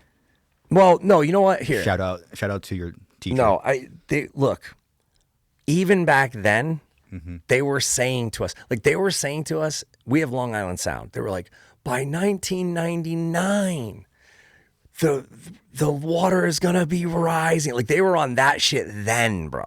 Wow. And they were all about the environmental shit. The New York, Manhattan. Oh, that just never stopped. Manhattan was going to be underwater. Yeah. It was all a scam. I'm sorry for the current environmentalists. I'm not talking about now. I don't know if now is a scam. It seems like there's a lot of scammy stuff out there. But we were going to be underwater. It was like fear mongering. And there's going to be, it was, we're going to have to live in like underground because the sun, the ozone layer. Dude, we heard about this fucking ozone layer. Look up the ozone layer thing. They pushed this shit so hard. This has been going on since I was a child as well. You always like heard like the rumblings of something's gonna fucking. Yes. Oh wow. Yes. So and it was funny because it kind of related to the hair metal thing because they're like, it's the aerosol, it's the hairspray, and it's ruining the ozone. And I don't know, it seemed scammy back then. Like it seemed hair metal's ruining the planet. So this teacher takes us to this dump, and it was supposed to like teach us something like this is where like your stuff goes. And she kind of had a point because I'm sure that there was like fucking CDs or I don't know, old cassettes and vinyl. Like there was actual vinyl records that were broken up in the dump. Oh wow. And I was like, I'm out of here. And I said, I'm not doing it. I had just gotten new shoes, and I was like, and this was back when you would get mercilessly taunted if you didn't have the right shoes. Like these dudes have the Reebok pump, these dudes have cons. That's why I went to punk and hardcore. I'm like, thank God these people don't give a fuck about this shit. Yeah. Because you could wear Jeepers, you could wear, because I had to go to school with the fake cons one time. Oh my God. Fake Converse? Yes. And then you got Everybody Jeepers knew? On. No, they knew. Oh, they fucking knew, It was drama. And my father backed me. He's like, yeah, don't go. And so I had to call him from a payphone, and I got sent home. And I literally, he was like, yeah, that's ridiculous. Like, what are you going to learn there? Like, why are you, it's not even safe for you to go there. But it was like a way to like scare us about, I hate littering. Yeah. Like, that's why I can't be a politician. I can't be in law enforcement because I would put you to death for littering. Like they'd be like, dude, you can't do that. Like, I hate littering. But at that time, it was just, I knew it was something was off. And there's many situations like that. From just growing up in that time where one person's experience is just totally different. I went to a school. I was trying to get into a school, and you needed to do some writing. Mm-hmm. And you would get some sort of scholarship, and it was like a big deal. I know there's some tinfoil hat stuff out there about this now, but it was called TAG. It was called Talented and Gifted. They would bus us, and we would do these weird tests. Reach out to me. Anybody who was ever in it, reach out to me. Supposedly, it was like... Talented and Gifted program. Supposedly, it was like some feeder system or there was some nefarious shit going on. Uh-oh. So I got bussed to a couple different places, and I was skeptical side-eye the whole time. Like, this is weird. Like, why are they asking us all these weird questions? But then they would tell your parents, they would say, oh, yeah, like, we're trying to do this or that, and it seemed like a great opportunity. But no one knew exactly what the outcome was going to be or where you were going to go, what you were going to do. I just knew. I was like, I got to get the fuck out of here as soon as fucking possible. And they would say shit like, you can't get this without that, or you can't do this without that. And then I would go do it, and I'd be like, they're wrong. Yeah.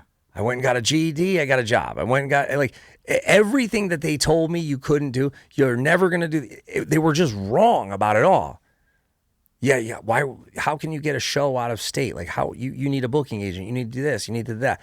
I would just literally drive to the show. I would go to the door guy. I would give him the tape, and I'd be like, whatever we got to do, we'll play for free, whatever. And then I got the show, and I'm like, see, they're just lying about everything. Wow. And same thing when I became like a booking agent. Shout out to Finberg. I know people tried to cancel Finberg and people, whatever beef they had with Finberg, I don't know what he did. I don't know if he's guilty, not guilty, and I don't care. I had my own beefs with Finberg, but he was another one. He showed me a lot of things in the industry where you just go, oh, this person is fucking lying. Yeah. They're never going to book a band like you. They're never going to do this. They're never going to do that until you can bring 300 people to the club. As you say, money talks. That too, yeah. So, I mean, and you can be both, right? Like if John is guilty of whatever he did, he also helped a lot of bands. It's like the Vince McMahon thing. I see everybody debating the Vince McMahon thing. Like, I guess Vince McMahon did some really bad. He's shitting on broads and stuff. Like, Let's go, dude. Did you hear about this? Yes. You did? Yeah. But then you talk to certain people, and you just look at him. He just looks. He gave a lot of people careers. Yeah. Great. And people love a villain. I would not be surprised if 10, 15 big-time dudes jump ship and they start some new shit with Vince. Would that shit pop off right now? Yeah, that'd be awesome. Would that shit pop off like just a straight NWO? That'd be great. Times 20? Yeah, I was listening to a podcast with Triple H. He was on Flagrant. And I was curious about his story, man. It seemed like almost everything he said involved the name of Vince. It's like, damn, he probably did so much for you, man, and like your career, and like, shit, what do you do with that? Me personally, I'm gonna very separate the art from the artist. Yeah. And I've been actually thinking about some experiments that I could do on here. Cause I think most people are, but they don't even know it. Yeah. I was thinking of, I'm giving out some of my secrets, but I want to start quoting people, but the people I will be quoting will be serial killers that have said nice things, or some paintings. I was thinking of either like pulling up paintings, or maybe even having one in here. This might be too far, but having one in here that's like this is a beautiful painting. Do you like this painting? It's John Wayne Gacy. Yeah, this is painted from Hitler. You'll get real. Just seeing what people say. But okay, you say that you don't support this, but this is a prime example. Right. You like this. You like this song, or you like this company, or you like this painting, or quote. Like this came from this person. You know, Triple H is one of the the white whales for me to get on the show. Like if I That'd get be crazy. yeah, because That'd be insane, dude. I need to know if we blew the opportunity, because we were always told no, and I could never figure out why. And there was multiple pitches made. I even made it. I got in the door at WWE. I did the song. I wish I had it to play it for you. I did the song with Jim Johnston. You did a song with Jim? Yes. Are you serious? Yes. And I went the butt rock route with it, thinking and then they wanted it like Hatebreed style. So I called it wrong. Oh. So I went I was thinking it needed to be like Saliva. No, I'm no disrespect to Saliva. I don't want to call bands butt rock, but you know what I mean. Yeah. I was thinking radio rock.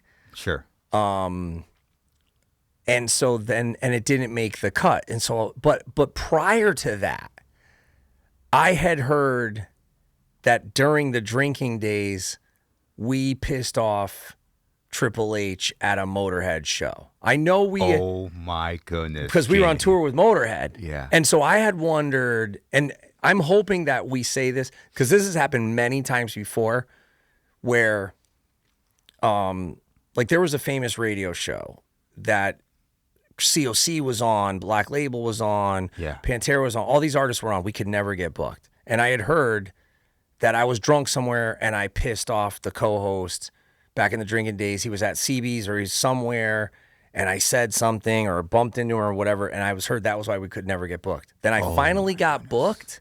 He had no Now, he could have been lying, but he had no recollection of it.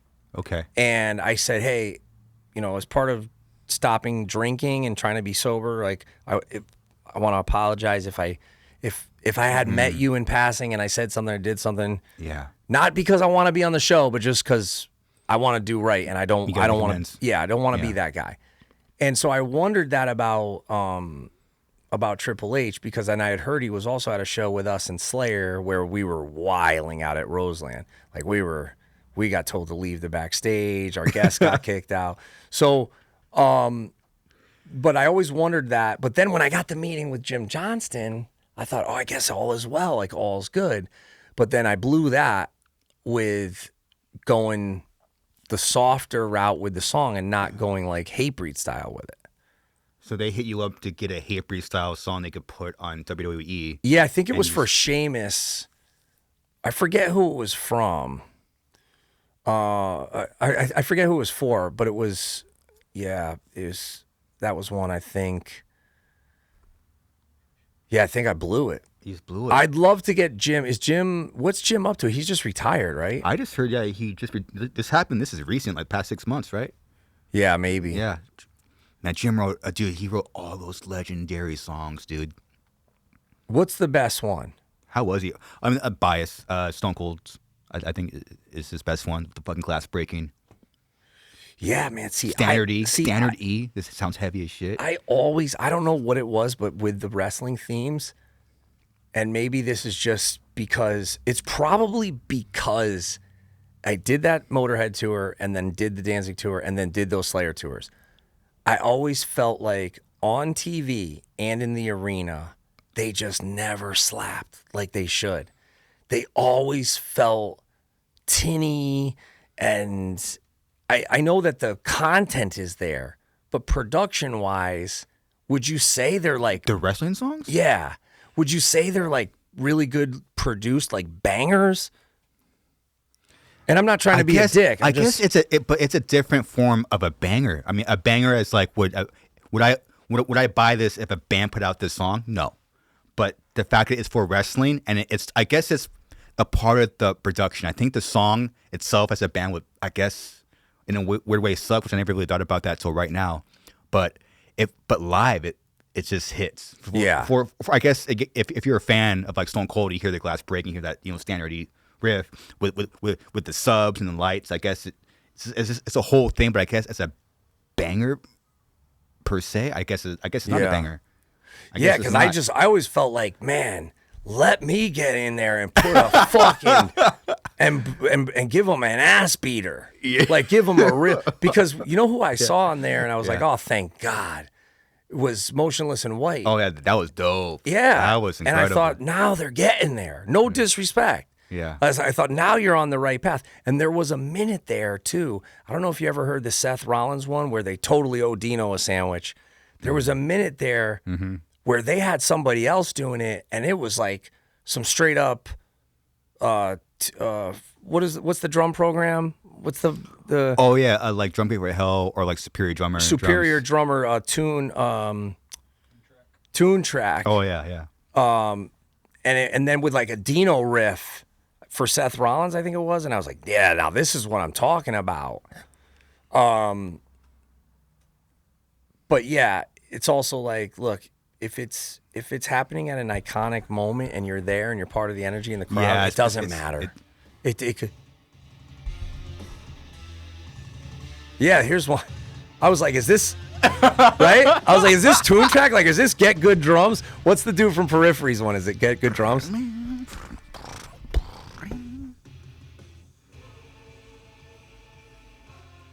Sounds like if Dino was really hammered. Or Damu or something. I forget. Maybe it wasn't that one. It might have been a different one, but everybody owes Dino a sandwich regardless. Oh, 100%. Sometimes I'll like do something. I'm like, dude, that's sick. And then I'll listen to like Demanufacture. I'm like, well, he did it like, 20 years ago. So yeah. I'm not, no, I thought I was being original. I guess not. I thought I had it. God damn it, dude. Dude, we were talking. I asked you how you got through the ceilings of being a hardcore band, and now we're talking about wrestling. Oh, dude, on my Patreon, they call me Timmy Tangent, because that's a Timmy Tangent full on. It kind of ended mid tangent, but you talked about one upping. Yes, the one upping, like, okay, this dude does this, then I got to do this. This dude does that, and I got to do that. That's what originally the beauty of the hardcore and the punk scene was like. It didn't seem like that.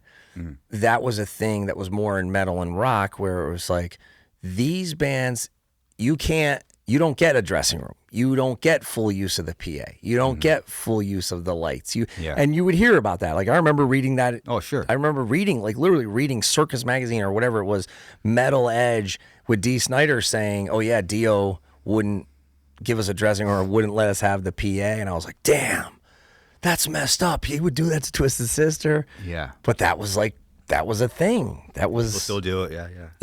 People still do it, man. I'm like, well, what the fuck, dude? I don't know.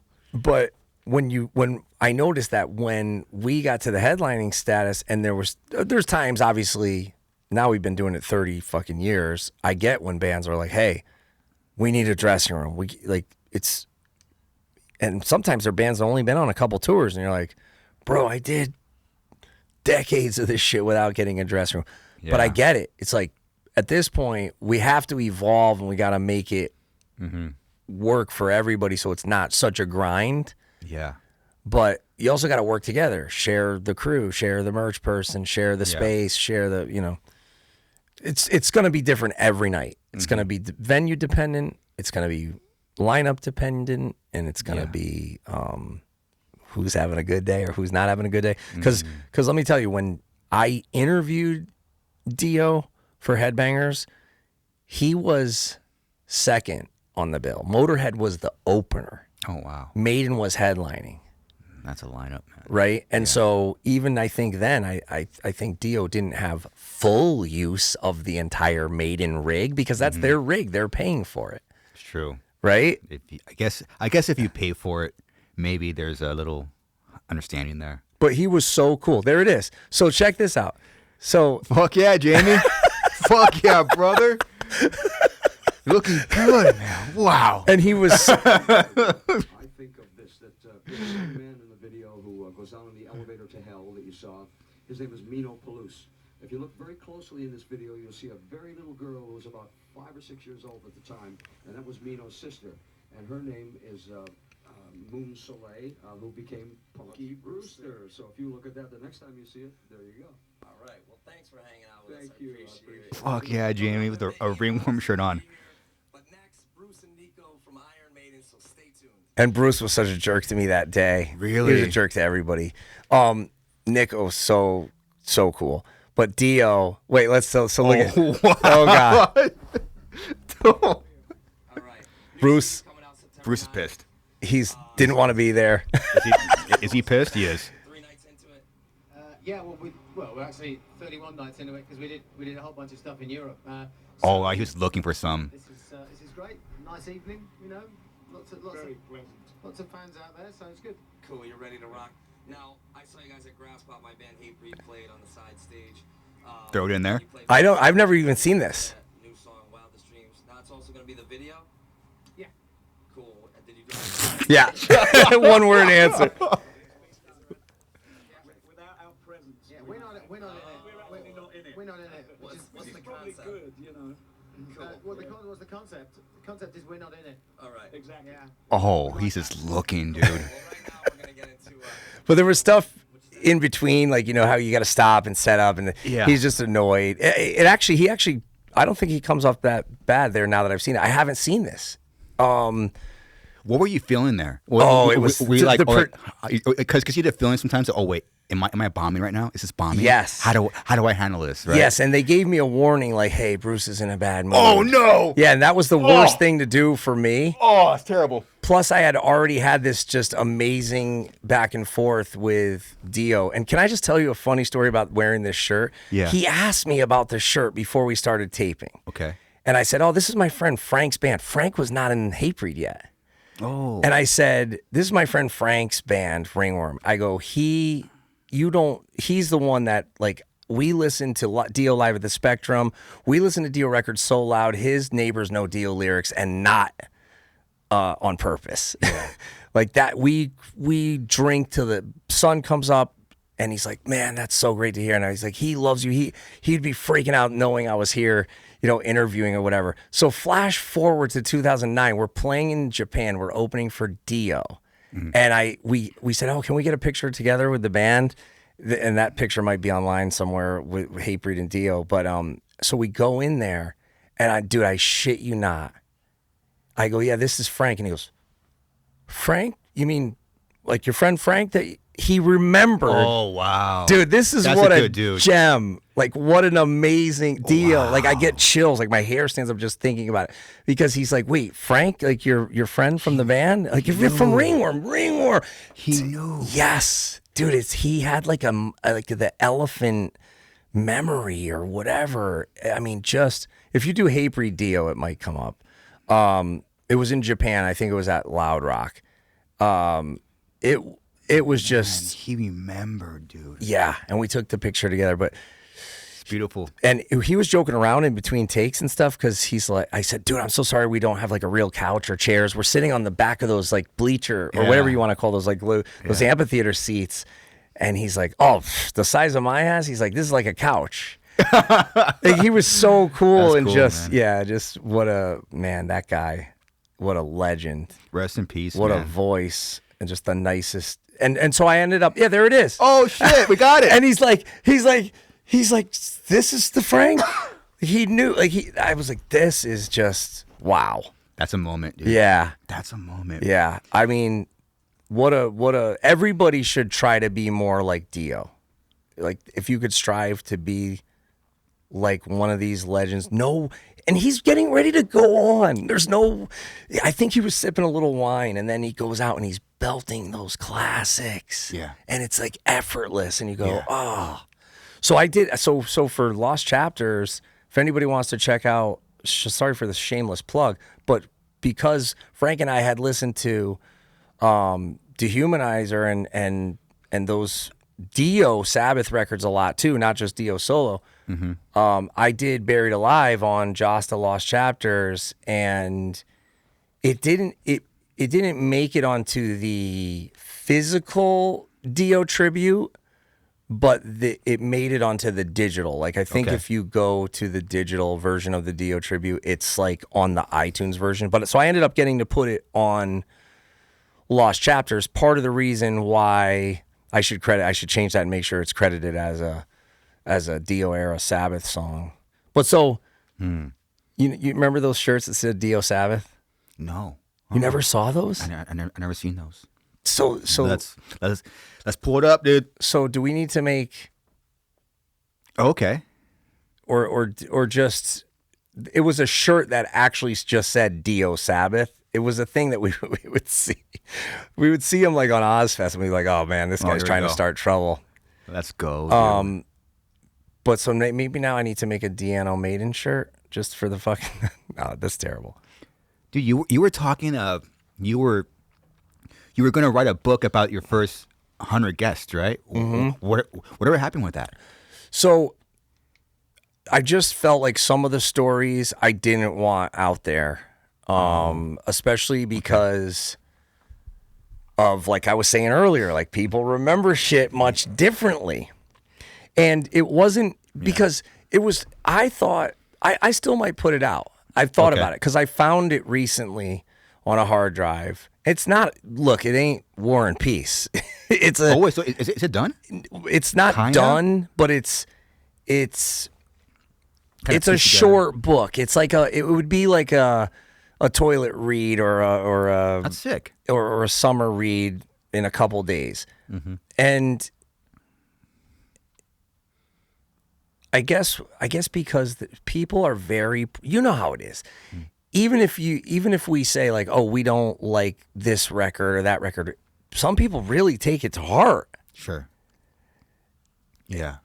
So, and then some of the people, like there was a chapter in there about Dave Grohl and about my experience with Grohl and with him hosting for the Probot episode. Mm-hmm. And I don't know if you can pull up Probot on Headbangers, but I thought, like, I didn't think the chapter was mean at all. Like, to me, it was just factual. Like, it was like the Probot. It didn't. I don't know. Do you remember the Probot record? Yes.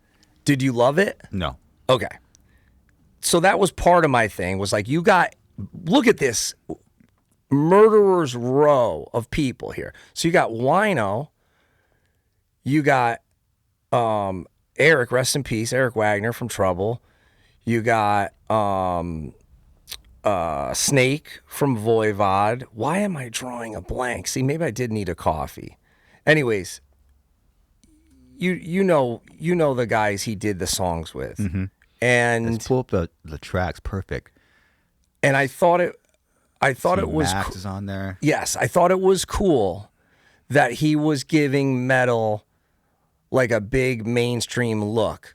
But I also thought, why are you doing this now when and who knows, maybe we should have been more accepting of Grohl into metal than as a whole, or I don't know. I really don't know. I don't know where I'm going with this. I guess where I'm going with this is it didn't feel like a complimentary. Some of the parts of it just didn't feel complimentary. It didn't feel like it added anything to the conversation. Okay. Like, why does this need to be out here? Like, I don't know this dude. Mm-hmm. And this is just my opinion on what went down like at that time, because we shot it in the TRL studios. Okay. And I thought, man, this is going to be very short-lived.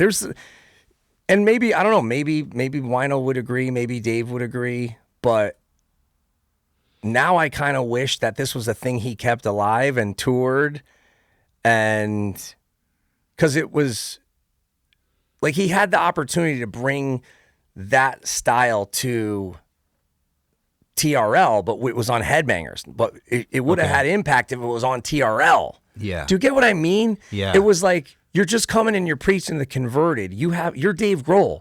Yeah. You can get this on, and I'm sure he got it on Conan and everywhere else. But then I also felt like, is this taking away from, say, a Napalm Death or an Exodus or someone we could have had on that week, and we're only having it on because it's Dave Grohl? I don't know. It just, sure. But I have a lot of respect for Dave. I have a lot of respect for the producer too, who's playing. He's right there. Fuck his, you know him, famous producer. His name is escaping me right now. Raskulenitz, Nick. Oh, Nick. Okay. Shout out to Nick. He was super cool. It was a great hang. I was in awe of everyone. And I felt it was overall, I felt it was a complimentary chapter, but then someone read it and was like, it doesn't come off that complimentary. So I was like, this doesn't need to be out there. So you wrote it honestly and think people might take it the wrong way? Again, this was at a time where like MySpace was a thing and people were like, I felt like if I would wear a shirt of a band and people would go, what the fuck? Why are you wearing a shirt of this band and this and that? It was weird. You were in a lose-lose situation. No one really gave you credit for that. You were in lose-lose. Just you. I was always curious how you hosting Headbangers Ball, how you dealt with the behind-the-scenes politics of it. Because you have Universal play Godsmack. You have this label play Rob Zombie. You're trying to play Pit Destroyer and Agnostic Front, and you're trying to balance. And plus, there's like the revolving door of employees that you're constantly talking to. I'm like, man, how do you balance like the politics? Luckily, I feel like everybody there, their heart was in the right place, and even up to some of the suits, and some of the higher ups, I felt like their heart was in the right place, and they wanted to do the right thing, and they were doing the right thing, but then at the same time, it's like, in order to be all in on something, you can't also be in a touring band. And although I went, shout out to Connecticut School of Broadcasting. I went, they gave me a crash course. I'm reading prompter. I'm doing, the exercises. I'm going, blah, blah, blah, blah. I'm doing, and it wasn't like I got it with one tryout. I had to go back. And then the people that didn't get it were like mad at me. And I was like, well, all I'm trying to do is get a college fund going for my daughter. And I thought people would be happy for me. But some really were. And then throughout the time with the programmers, I really feel like they did a good job, and they were open to suggestions, but then they also, even if it was a big band like say Maiden, or I know there was times where a Linkin Park video would get snuck in, like maybe one of the heavier ones, or Linkin or Limp Bizkit or Korn or whatever, and some people would be like, put that on TRL, and I would get why they had those complaints, but then there were some that they launched on Headbangers and did make it to TRL, and so that was cool. We went to the Avenged show; it was a big thing. We all went, like everybody from MTV too, and they were like, "This is it. This is the next thing." Whoa! Because people cared about every member. They're good at what they do. They're good looking. They had the whole package. They had the it factor. Yeah. But there was others in the running. As I Lay Dying, it could have been Atreyu. It could have been As I Lay Dying. It could have been Bleeding Through. But they chose Avenged.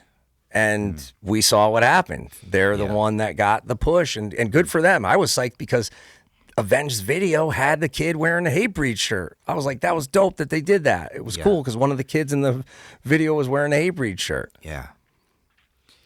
Yeah, you're just fighting like a uphill battle, man. I was always wondering. It was between you and Howard, right? There was a bunch of people, yeah.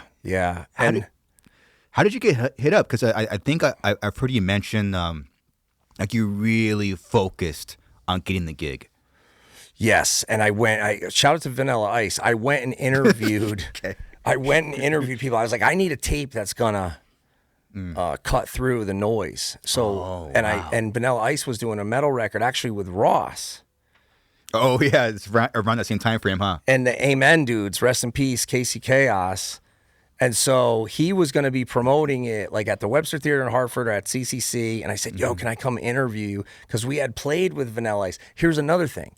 People said, don't play with Vanilla Ice. It's going to be a disaster, whatever. Again, it's like, you hear it, and then we go play the show. We never sold so much fucking merch. There's girls screaming the whole time, people losing their minds. The show was a banger. Wow. People were wrong again. And shout out to Scarhead, because Scarhead did some dates with them. And then, so then Vanilla Ice is like, oh yeah, my boy Isaac, and so it was so funny because then they were like, yo, those shows were, here it is. Vanilla Ice, Hatebreed, East Side, 7th Rail Crew at the Worcester Palladium. It's 99, wow. Yeah, so then I'm like, because I'm already thinking, at this point. Oh, there's not a lot of, at this time, there's not a there wasn't like happy endings in hardcore and punk music. Yeah, because you like, at the time you seen people turn their back on Biohazard, etc. People either went to prison or died. So you kind of had like you did kind of need like a backup plan, huh? Yes, but you also didn't want to have that looming, right? Like you didn't want to be pulled away from the dream just because the dream is not quote unquote sustainable. Yeah. But it was sustainable by some at that point. And especially I always had a lot of respect and still do for Sick of It All because they would go to Europe and they would kill it and they would go make enough money over in Europe and then come back, and they were giving bands opportunities. Like they took VOD, they took Snapcase, they took and sure, you know, there was the other New York hardcore bands that at that time that they looked at that as like, well, why aren't they taking us? And I understood why, because it was like, okay, yeah, but that's life. You get passed over. And very true. And then that made me think like, yeah, you know what? Try to be one of those bands where the headliner wants to take you. Not just because you're going to draw people and it's going to help. They want you there. But they like to have you around. But he was cool. We did the interview and then I took the VHS tape and had to like mail it in or drop it off or whatever. And then I was shooting some bullshit movie on Long Island and my A&R guy, shout out to Sinji, he was there. And we got the call, and my mother had told me like something with astrology, like huge opportunity is coming for you. It's going to change your life with money, with Maddie, you know, because that was big, dude. Being able to, I never cashed one of those checks. I signed every single check over to my girl. Wow. For my daughter, and that was a big deal for me. And it wasn't even a big check, but it was big for us. Unbelievable, man. Yeah, so when it got canceled and I got paid for the remainder of my contract, I don't know if I signed an NDA. I don't know if I can say that. I can't remember, but it was a shame because I was like getting paid for the show and it wasn't really on the air and I wanted to keep the show alive. I said, I'll go do the interviews on my own. I'll hire the editor. Yeah. Let's do it how it needs to be done.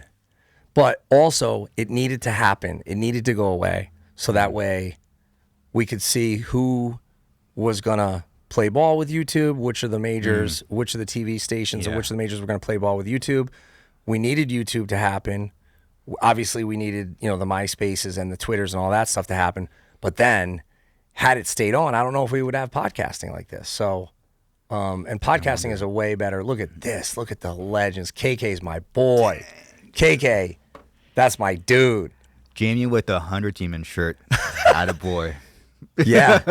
Yeah, but you don't know how many people at that time would say, dude, I would just go and check out whatever shirt you were wearing. I would just go get it. And that meant the world to me. So thank you. Like it was. Someone would praise you for it and the person would be like, yes, fuck you for it. Yeah, and then they'd be like, that's the worst fucking band I ever.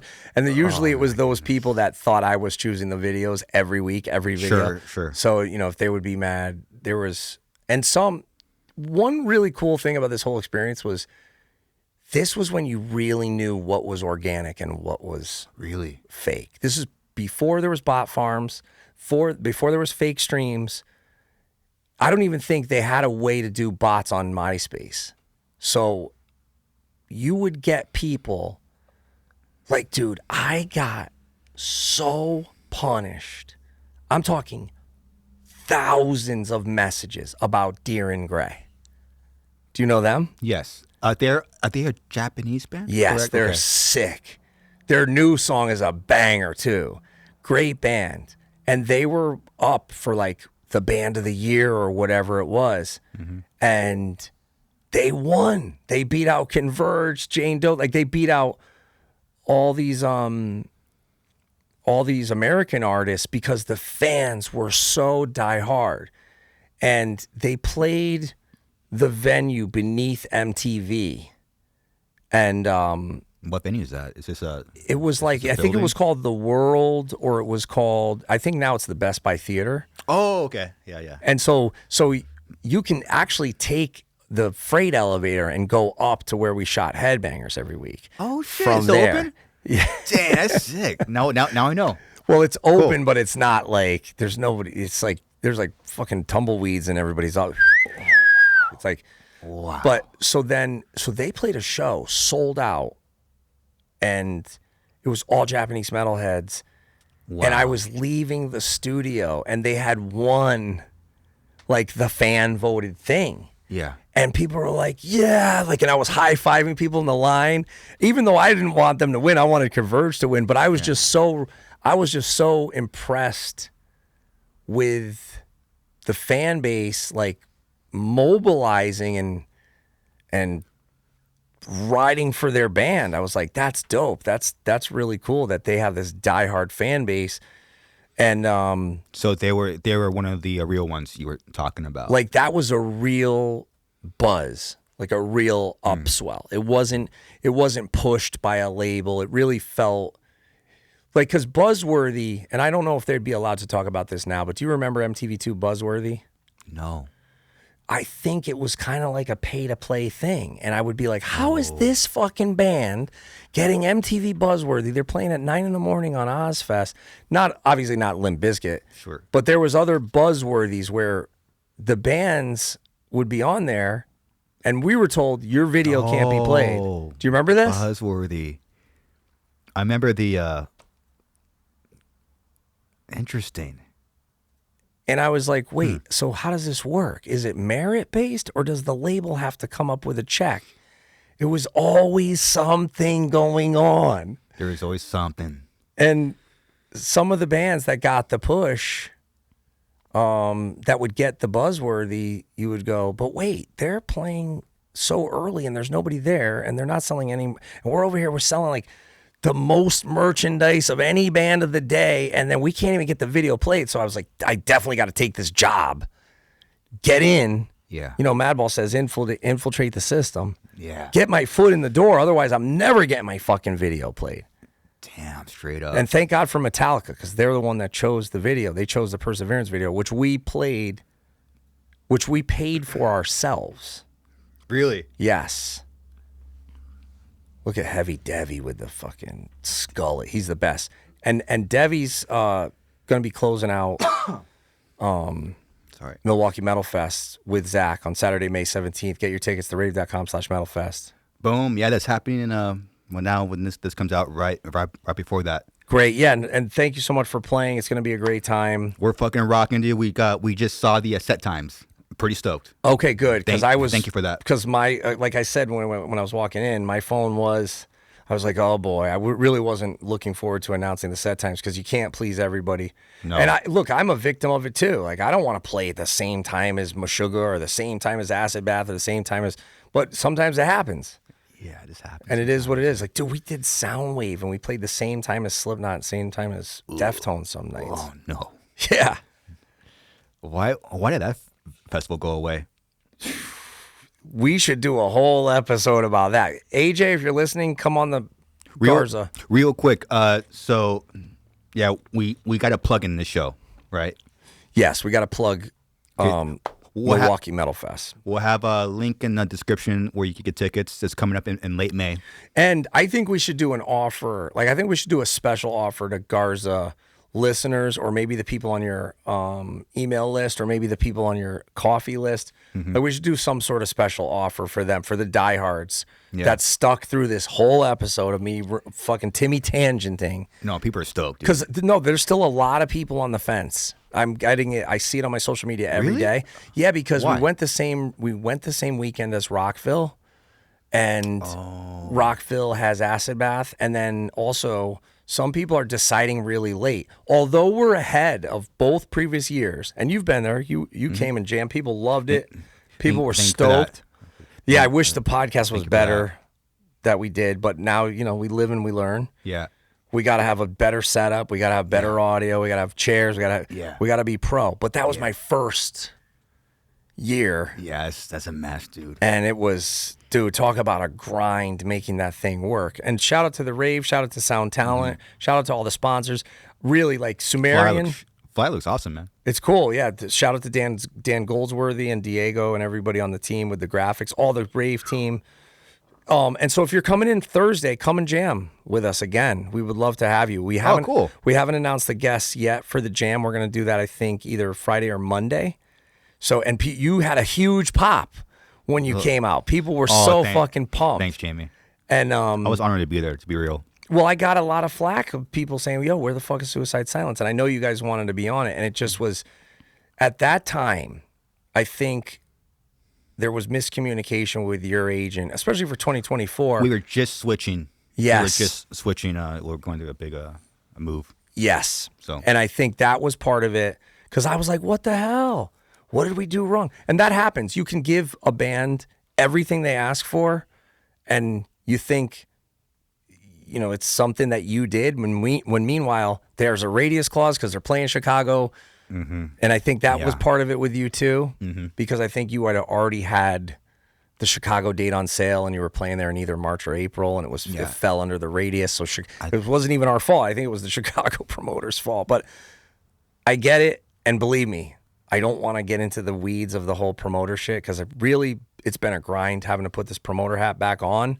It's not something I wanted to do, but I did it for Trevor. And it was, Trevor was supposed to be doing this. He was supposed to curate it. Yeah. Yeah. So, wow. And then I got forced into it from the fans, like, you gotta do it. And so God rest his soul. I mean, it has been just, it's been the hardest undertaking of my life. But you're on the second year, man. Third. This will be the third. Yeah. Oh, was this the third year? Holy shit. Yeah. Just because last year people were like, where's Garza? Where's this? Why didn't you book Suicide Silence? Why didn't you book Whitechapel? Why didn't you book? That's the year after that. Wow, was that 2 years ago? I know. See what I mean? See what 2 years ago? Yes. Oh, wow. And people think I have time blindness or that I'm not paying attention to the dates and this and that. And I'm like, dude, you don't know how many moves are being made and how much shit is going on. But so the early fest, like I can show you, I think it's Milwaukee Metal Fest 7, or maybe there's a couple ones that did go in May. There were ones that were in May, but then there were some that happened in July. There were some that happened at other times. Yeah. The only reason why I did it in May, which, you know, there's just too much traffic in May, was because there's no air conditioning. There was no air conditioning until this year. Oh, okay. So let me know. Hit me up. You know, I think if we move it into June, like towards the end of June, I think we won't have so many of the radius problems. We won't have so many of we'll still have the problems with the headliners being booked in Europe. But I think we won't have the problems of like losing a bunch of the headliners to Sonic Temple. Sonic Temple's a big one, man. And Rockville too. And so, and look, I love those festivals. I play those festivals, and I get the bands want to make the same amount that they make at those festivals. But it's not fair to us, because we are not a stadium corporate sponsored festival. Our biggest sponsor is Sumerian this year. Shout out to Blue Grape. Blue Grape, by the way, big thanks to Blue Grape. Check out Gridiron. Check out Heavy Hitter. They're signing a bunch of bands. Raining Phoenix Music as well. You know, they obviously they did the Deicide, and they did Kerry King, and Nuclear Blast. Super helpful. Everybody go get that new Gates to Hell. And think about that. We made opportunities happen. Gates to Hell got on the Machine Head tour because Rob saw them. Oh, wow. At Milwaukee Metal Fest. That's what you want to hear. Yes. That's cool. Yeah, so Sumerian, Blue Grape, Nuclear Blast, Raining Phoenix, also Copycats, who just helped me press the Perseverance vinyl and Jasta for All vinyl. Like, without them, I would be worried this year. But but because we're ahead of both previous years, we're looking to break the attendance record. But it's great news. We we also have to get these headliners in, and it's so hard when they're being pulled to the big corporate stadium festivals, and we're literally a ballroom. Yeah, look at that. Like, how can you compete with that? And I'm happy that people think we're in that. Like, we're not in that arena. Like, I'm happy people think we are, but we're not. Yeah. We are a ballroom, a club, and a bar. So, yeah. So it's a challenge, but it's well worth it at the end of the day, because we're in it long term, and we're gonna build something great. And that's awesome, man. Well, luckily you have a lot of experience with dealing with politics. I already know like doing this band can't play over this one. The logos. The logos. I saw my logo. My logo's not big enough. You know, it's like fucking Jasta, man. Great, thank you, man. No, but yeah, I go only like I didn't want to go. So just so you know, with the tribute, I didn't want to go there. Tim was like, dude, you're promoting the fucking festival. You're taking on all of the financial risk besides the venue. Yeah. You're going there, and I'm like, no, I'll play early. Like I didn't. Yeah. It's a tribute, but it's just a fun thing that we're doing with Scott and Danny. But yeah, it's a crazy. I can only imagine. How hard is it to book a headliner, dude? Dude, it's so hard. It's so hard. I can't even imagine, dude. And think about this, Zach. This is one of the only Black Label Society shows of the year. Nice. Right? And Cool. Down is not doing any other Midwest shows. Chimera, I think, it just did Incarceration or one of them, but doesn't really have a lot. So, but you're never going to please everybody. Yeah. And you saw the lineup we had for 2023, and then last year we did Power Metal, and now the Power Metal people are bummed because they were so stoked that we had Blind Guardian and Eternal Champion. Rest in peace, Brad. Also the death metal. You know how it is. The death metal versus the deathcore. Oh, I learned actually this year that I thought they were coming together, but they're still separated, and not more separated than ever. Yes, and what's funny to me is I call these dudes out. I'm like, bro, you weren't just born into fucking liking Atheist and Malevolent Creation and Morbid Angel. You were a dork like everybody else, and you liked Suicide Silence and Hatebreed and Lamb of God, and you eventually found it. So don't act too cool for school because now you got a bullet belt or whatever. Just fucking enjoy this goddamn show. Yeah. How did Slaughter do last year? They were the biggest merch seller of the entire 2 years. They had the most raucous audience. It was a legit, like you could watch the videos when they go into Rammstein. I thought the fucking floor was gonna fall out. It was sick. And I told Alex this because we just played together. Congratulations, Slaughter Bill. That's awesome. Yeah, and so when people were all mad that we booked them as a headliner, and I dealt with a lot of that flack. I mean, look at this. I was like, well, just wait and see. Wait and see. Just wait and see, because we need new headliners.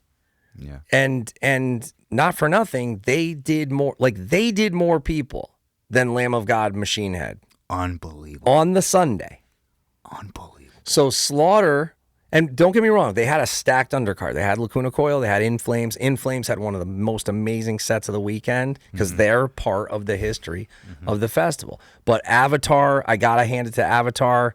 They brought it, and dude, Death to All doing the Death classics with Gene Hoglan, because I gotta figure out a way to get Gene there this year, because Gene, without Scott Ian and or Gene Hoglan, so that lineup that the metal elitists were shitting on, that was actually the biggest day of reality. What is reality? Right. And I don't get me wrong, I love the fact that, like, I look to these other festivals for inspiration. Like I look at Martine, and I look at Sound and Fury and what those guys are doing. They get a bigger crowd for no logos. They just put everybody in one font. Yeah. And it's in alphabetical order, I think. Yeah. And so you're looking down there and you're like, holy shit, they got Project Pat on there. They got and they have a bunch of bands. Look at this. That's dope. And this is huge. So, and then there's another one that I've been really that I really like, that looks like they're just doing a great thing for the metal culture, called Hell's Heroes. And they gave me the idea of booking Doro, because I played those European festivals where Doro brings the house down. Now, when you go to a regular Joe Schmo and you go, hey, I want to book Doro, they're like, why would you book Doro? I'm like, because she's the metal goddess. She's the female Rob Halford. She's Doro. She's a legend. She's like, look at this lineup. So this is you would say much smaller bands. You would say this is these are bands that would be second or third or fourth or fifth from the top at any other festival. But because they've created such an amazing thing, and Houston, is not like the metal mecca. It's not. Houston is not. No. It's a hard market for a lot of metal tours. But what they did was they created something amazing. They created a community, and they created just like an incredible place for people to go and have a great time. So it's not, they don't need these giant headliners to have a great packed show. Yeah. And I think that's great. Much kudos to them, because I booked Raven, I booked Doro, I booked a bunch of bands that they had booked, and I was like, good for them. They need to have, like, we have DRI for 2026. I think I can announce that. Really? Exclusive. So, and they're, look at DRI, I bet you crushed that lineup. Are you already thinking about next year? Yes, and I want to talk to you about it.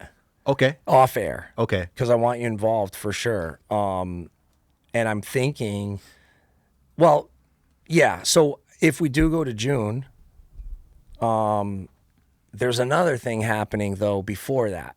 Okay. And we talked about it briefly, but I'll just say to everybody listening and watching, if you're up, what are we at the 2-hour mark? If you're still fucking here, yeah, you're my hero.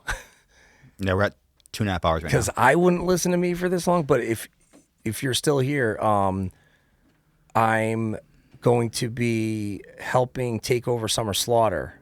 I was going to ask you about that, if we were going to be able to talk about it now or not. So, yeah. Okay. Yeah. I don't think I could talk about the lineup, but this is something that I've really wanted to do, especially after the reaction to last year's lineup. Oh, it's bad. Yeah. It's bad, Yeah. dude. It's bad. Yeah. And if Ash is a maverick and a visionary, and if you look at the early days of Summer Slaughter, if you look at the low, like, there was shows where like Whitechapel opened, Yeah. playing first, okay? And they would always offer us this tour, and we never did it because we were always building in Europe. But now that we kind of made it where we need to be in Europe, where we're always within, either we're headlining or we're second or third from the top, we focused on Europe for a long time. I said, we want to bring back, we want Hatebreed to headline a summer tour.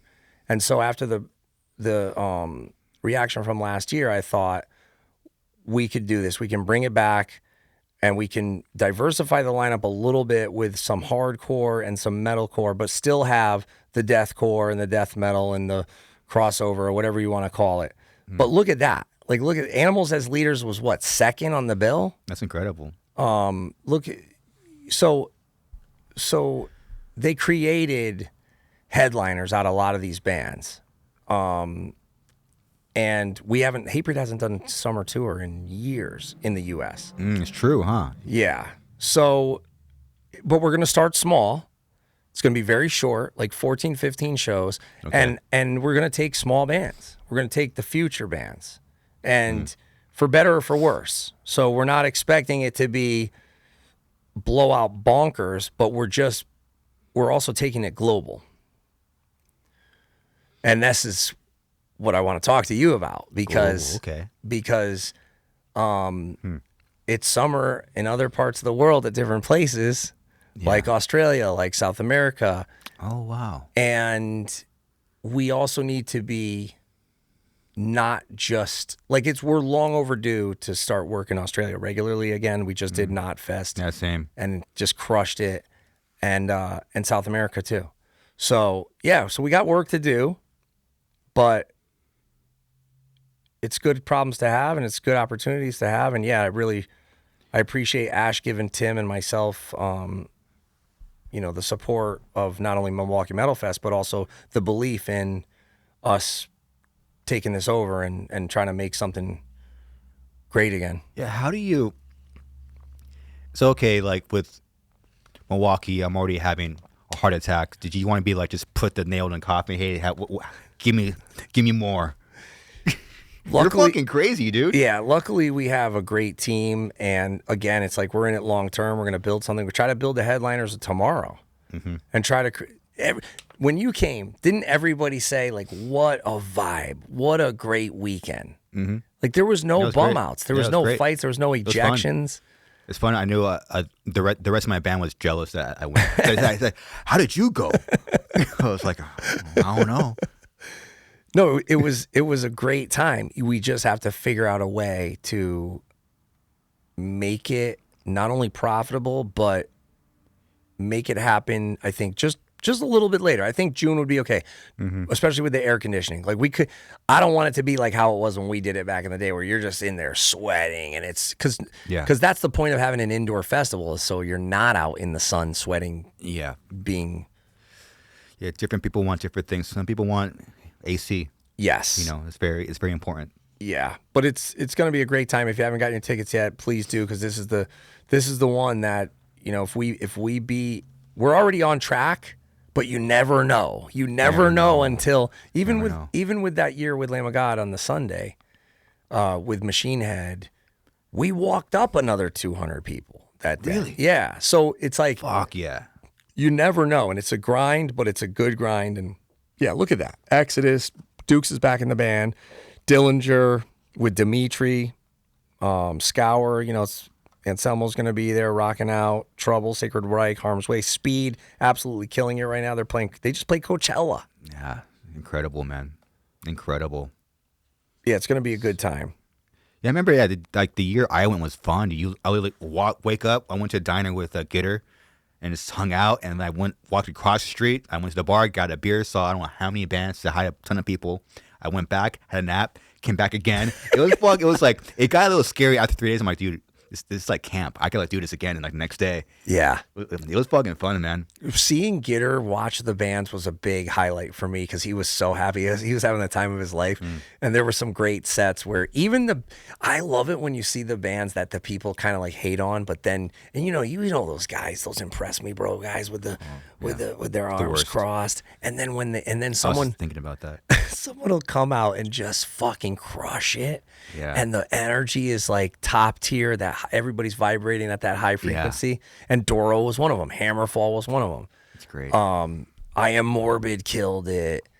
Obituary took the whole place down. I mean, it was we had a capacity issue. That's part of the reason why some of these have to clash, actually, because we've sold enough where the rave would technically be sold out, but the ballroom isn't. So when Exodus plays in the rave, we got to have someone playing in the ballroom or someone playing in the bar. Otherwise, the fire marshal could shut us down because it would be too packed.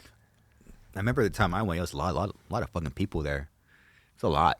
It was good, but it wasn't. We were so close. But yeah, we're getting there. So yeah, but that could happen. We could go to June, and we're already signed on. Like right before I was in the car, and I was talking to the owner of the venue. And he's like, let's do it. So that's awesome, man. Congrats. Thank you. Yeah, we're gonna like, look at this guy, America's Best. Shout out to Wyatt Metal. That's got 36,000 views. So hopefully people will see that and see what we're trying to do and how we're trying to build it. And it's not about me. It's about the bands. People are there to see the bands. It's bands first and foremost. Of course. And then you got Summer Slaughter, man. Look at Hoya. Shout out to Hoya. Shout out to Doro. Shout out to E. Look at that's great. But yeah, Summer Slaughter, I'm open, as long as the feedback's constructive. Because we talk about people. Yeah. And we talk about places and events. Yeah. But the reason why I started the podcast was to talk about ideas. And then at some point, it became too much for some listeners because, again, like we were talking about, that victim mentality. You don't, when they're triggered by ambition, they're triggered by go-getters. Some people, and that became a big thing where people are like, enough. Why do you have to pitch guests? Why do you have to pitch somebody on something every episode? And I almost let it get to me. No. It came close. No. But then I did the Corpsegrinder record. And because I thought, after the D record, I thought, well, that was an idea, a crazy idea that every label passed on. I pitched on the podcast, and he agreed on the podcast. So I was like shook. Yeah. Like, I'm going to work with one of my heroes, and people could fucking hate it, and it's going to be soul crushing. Or they could love it, and it's going to open doors like it did. Yeah, I remember people talking really positively about that album. Even the haters liked it, dude. It was crazy. Yeah. And it was every once in a while. I was so depressed at the end of that cycle because I thought, where do I go from here? What am I going to do? It was such a high to work with him and then see it received so well everywhere. And then to get my buddies in the band with him, you know, Charlie and Nick are in the band with him. Congrats, man. Playing Twisted Sister songs and playing songs we wrote and playing new Dee Snider songs, getting huge reactions. People singing "Become the Storm" and "For the Love of Metal." And then I thought, dude, I was so depressed after this. It was like I reached burnout. I was like, what am I gonna do? And then we did the Corpsegrinder deal and got to sing about murdering people and brutality and war and fucking carnage and That's that. Yep. And then it was like, fuck. And then it was like, what are we gonna do after that?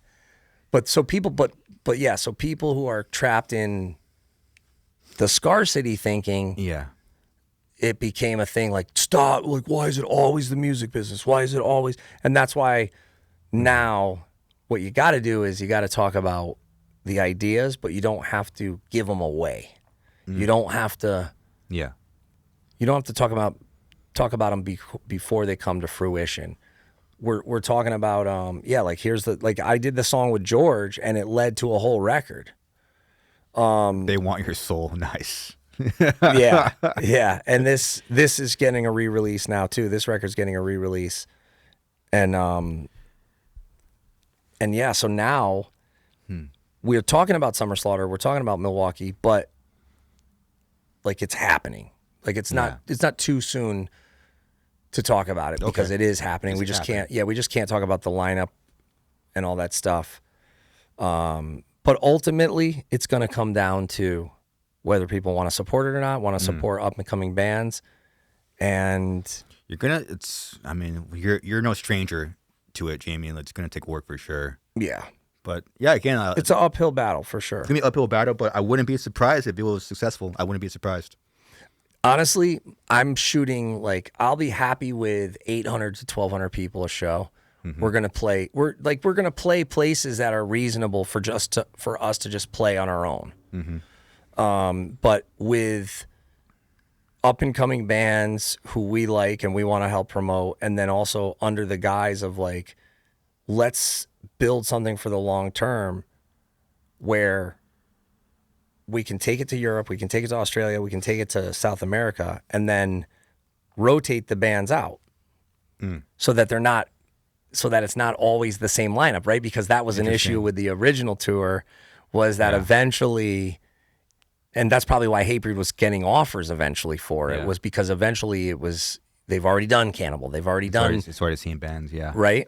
And even when it's only a year or two later, it feels like it was yesterday. Yeah. So then the lineup feels tired. We've already seen Black Dahlia on it 5 times or whatever. Yeah, that's the scary part about it. Good luck, Jamey. Thank you. Good luck, Chris. man. Thank you for everything, guys. Thank you. Thanks to everybody who supports the podcast. Yeah, man. Thanks for listening this fucking long. Yeah. Oh, can we close out on one thing? Sure. Okay. Obviously, there's a list of mistakes that we probably both made in our careers. One mistake I made and the band made. There was a year that we were supposed to do a tour with you guys. It's supposed to be us and Cannibal and you guys. Yes. And we didn't fucking do it. And it's I wish we did that tour. Decimation of the Nation or whatever we were calling it. It was then. sick, dude. It was Who took it in place of you? I want to say Unearth. Probably, yeah. Yeah. We actually still talk about it because we ended up doing a tour with Megadeth, but it wasn't that sick. I remember that. And you know what was crazy was because, and I've talked about this before, we've been submitted on every Megadeth tour since 1997 and have never gotten the tour until In Flames dropped off of it. So we didn't even get it on our own merit. We got it because In Flames dropped off it. But it was such a good tour for us. And even playing First to Four, we gained so many fans. And that was right around the time of where some of our social media was getting shadow banned and stuff. And we were really? Yeah, because you dealt with that shit? Yeah, because anything with the word hate in it. Oh no. Was even Suicidal had their Instagram wiped. I think Terror had issues on Facebook or one of the platforms. But yeah, so there's these algorithms that look for hate speech, and we would get scooped up in these algorithms, and we were like, how is this that we're out on these tours and we're not even getting 100 new likes on the Facebook page? Shadow banned. Yes. You guys been dealing with that shit for a while, man. Yeah.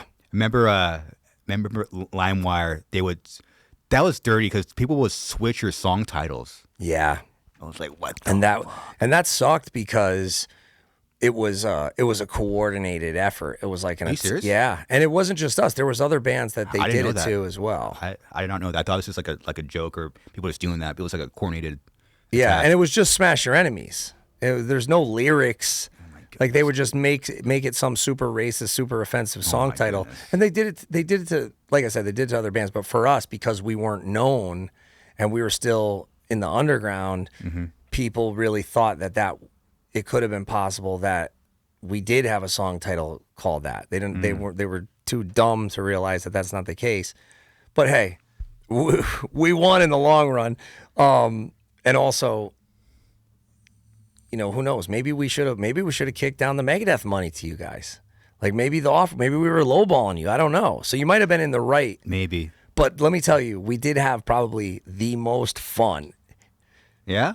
People could have on any tour. Oh, that's fucking cool, man. We can't talk about any of it, but it was so much like that fucking tour. I bet it was awesome. Besides the Typo tour, the Typo Negative Hatebreed 3 Inches of Blood tour, I think that Cannibal Corpse tour was probably the most fun, like I've ever had. Look at that tour. But yeah. And you were already done drinking at this point, right? Yes, but I was living vicariously through Typo Negative. And oh boy, Peter, God rest his soul. It still blows my mind that he's gone. Like I had a dream about him the other day. And I woke up and I was thinking about looking at his body, like looking at him, and he wasn't there. Like, have you ever been to a funeral with an open casket? Yes. And you see them, but they're not there. Yeah. And it's like, it's the body, but it's not. Yeah, it's not. It's different, right? Yeah, I can't even put a word to it or words. It's like an empty. It's like it's a phenomenon. It's a thing. Something, when you it's something. And I remember just that one hit me so hard because he was such a larger than life character that you thought, this guy's never gonna die. This guy is going to live forever, like Lemmy or like Mick Jagger, or right? Yeah. And then I remember being at his funeral and just looking at him and going, oh my God, there's Peter Steele in a coffin. I remember being outside afterwards too, like in shock. Thank God, like Billy from Biohazard and other dudes were there who were talking to me, because I was like, it was not good. It was like, wow, it really, like everything felt, I was like, Halloween is never going to be the same. That's the most doom and gloomed I think I've ever been at a celebrity death, or like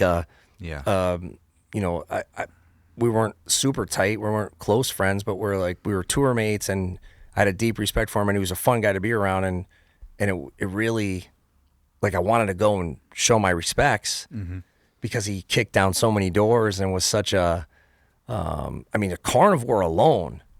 Listen to S.M.D. I'll break this whole fucking studio right now. I mean, that's one of the hardest fucking breakdown. To have a breakdown where you go start sucking in the breakdown. I mean, that's like that is. You guys haven't heard Carnivore S.M.D. like start sucking. Can you play that right now? Carnivore. Sure. I mean, it's so fucking. I mean, the guy wrote some of the fucking wildest, best. Go to the end and just listen to greatness, right? I'll come out of Mosh retirement right now.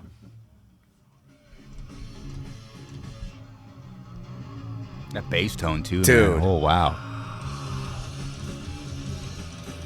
Oh wait, I think the breakdown's earlier in the song. Did I say go to the end? Yeah. Yeah. Go before this. Oh, right there. Okay. Here we go, dude. If you were at Lemoore, go back a little bit. Ready? Suck my neck. You never heard this? No. Oh my God. Ready? Suck it. Oh wow. Start sucking and slam it? Oh my God. If you were at Lemoore, you were gonna die. Oh my goodness. Ready? I'm gonna come. No. Yep. And then he picks does it not up. say I'm gonna come. Yep. And then picks it up. No. To the two-step.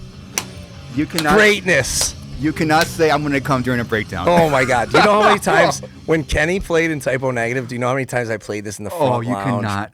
You know how many times I've blared this in the front lounge of a bus and sang it fucking 1 inch from someone's face? Yeah. So yeah, that one. A lot of But we have the memories. We have the times that we shared. The way I do have sometimes every once in a while, it's actually a good way to close it. How do I want to fucking die? How do I?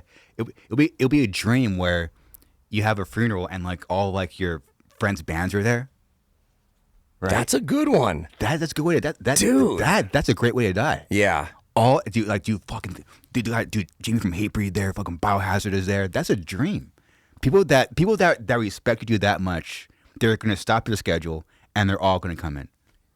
And celebrate your life. That's literally like the dream. He literally lived the dream. Oh, he won. He won at life. That is winning at life, dude. He really did. And for the short amount of time that he was here, definitely. But I'll show you how I want to go. Okay. There's a Werner Herzog movie. Do you know Werner Herzog, the filmmaker? Did you ever see the film Grizzly Man? No. Put in Werner Herzog volcano movie. This is how I want to go. These people fell in love. This is one of the craziest love stories ever. So, are you married? No, I've been dating my lady for 5 years. Okay, so imagine your lady says to you, hey, this is what I'm into. Look at this. This is what they do as a couple. They made a suit. No. Yes. No. You have to watch this movie, dude. No. Yes. And guess how they died, bro? Together in a fucking volcano eruption. That's how I want to go. Because I don't want some guy fucking with my shit, touching me. I want to just dive into the volcano. Wait, so they're a married couple and they both go in together? And all they do is study volcanoes and they're like addicted. To them, like what guitar was to Dimebag, this is like the volcanoes to this couple. Wow, that's love. How long were they married?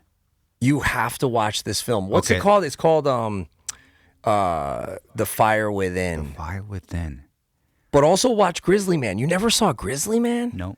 Dude, so you're getting put onto Carnivore. Yep. S.M.D, one of the greatest hardcore thrash crossover songs ever written. Yes. Where he literally says, start sucking before the breakdown, and then I'm going to come before the two-step. That is very important. Then you're gonna go home with your chick, and you'll be like, yo, we have to watch this. And some of this footage is so insane that he was able to get. Because this is literally, like, I don't care what you believe in, this is literally the center of the fucking earth coming out.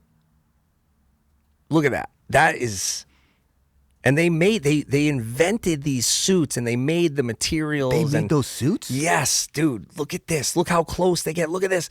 You're not going to believe that a person has the fucking balls to go and that's hell in a river right there, bro. It's literally a hell on earth. Yes. Look at that. So you just dive into that. You just dive into it, you're and dead. There you go. You're one with the volcano. Now that's a way to go. Look at that. Look at them. Look what they're doing right there. I don't care skydiving or whatever. Like, come on. Compared to that, husband and wife. How do you find another person that loves it that much as you? Well, that's the thing. They somehow, whoever, I don't care what you believe in. So if you think this is all an accident, and you think there's no purpose and nothing has meaning, watch this movie. That somehow these people, they found each other. Yeah. It looks kind of fake too. It doesn't even look real. You're going to be so blown away because they caught it in amazing film. Like they shot this on film. Dude, and one thing I don't want is same thing that you want. Because when you die, they inject your body with all this fucking unnatural shit, dude, to like make you look not dead. Like you're fucking dead, dude. Yeah. It's gross. Also, they'll disrespect you like they did with Kennedy and Tupac. Like they'll straight, like imagine that. Like your mother's got to see you on Google, like all fucking dead and cut open. Don't Google any of that, please. They posted that? Dude, there was a minute there where I remember somebody sent me like Tupac autopsy photos and I was like, dude, do not do this. You're dabbling in some shit you should not be dabbling. Like, do not, like, you're dipping your toe in a dark river, bro. Like, this is somebody's kid. I didn't know that. Yes, bro. Then they sell them on the black market. No. Yes. You don't know about this? No, I don't. Oh, dude, no. All right. Yeah, I don't want to. Wow. Yeah. So there's people that buy like autopsy photos of just regular. You don't even have to be like a mild, like there's Kurt Cobain autopsy shit out there and stuff. It's wrong, bro. That's why just jump in the volcano. You avoid all that. Just jump in. Okay. That way your mother doesn't have to see you cut open with your lungs on the side or whatever. Like whatever, it's brutal. Are autopsies, are they mandatory? Do you have like a say, hey, don't do that? If there's foul play suspected, I think You it's have to? mandatory. I think, but I don't know. Don't ask me. Volcano. That's it. You're right. It's all you got it. So they won't have access. Yeah. Just dive right in. I know that. Well, yeah. We'll dive into your dreams. Dive into Jamey. Thank you for And dive into the Carnivore catalog. Don't be offended because there's no victim mentality. You're not a victim by anything he says because some of it's offensive to people today. Oh, sure. Oh, that's fine. Who cares? Just like S.O.D. and But that's the heavy shit, dude. it's so good. Yeah, Jamey. Thank you for your time. Thank you, brother. Anything that we missed that we need to plug or? Nope, just come see us on tour, hatebreed.com, JameyJasta.com, martyrstore.net for tickets and meet and greets for the Metal Fest. And thank you so much for the opportunity to tell your listeners and your viewers to come hang. We're going to have a great time. Thanks, man. Awesome. Appreciate it. All right, Appreciate everyone. That's it. Later.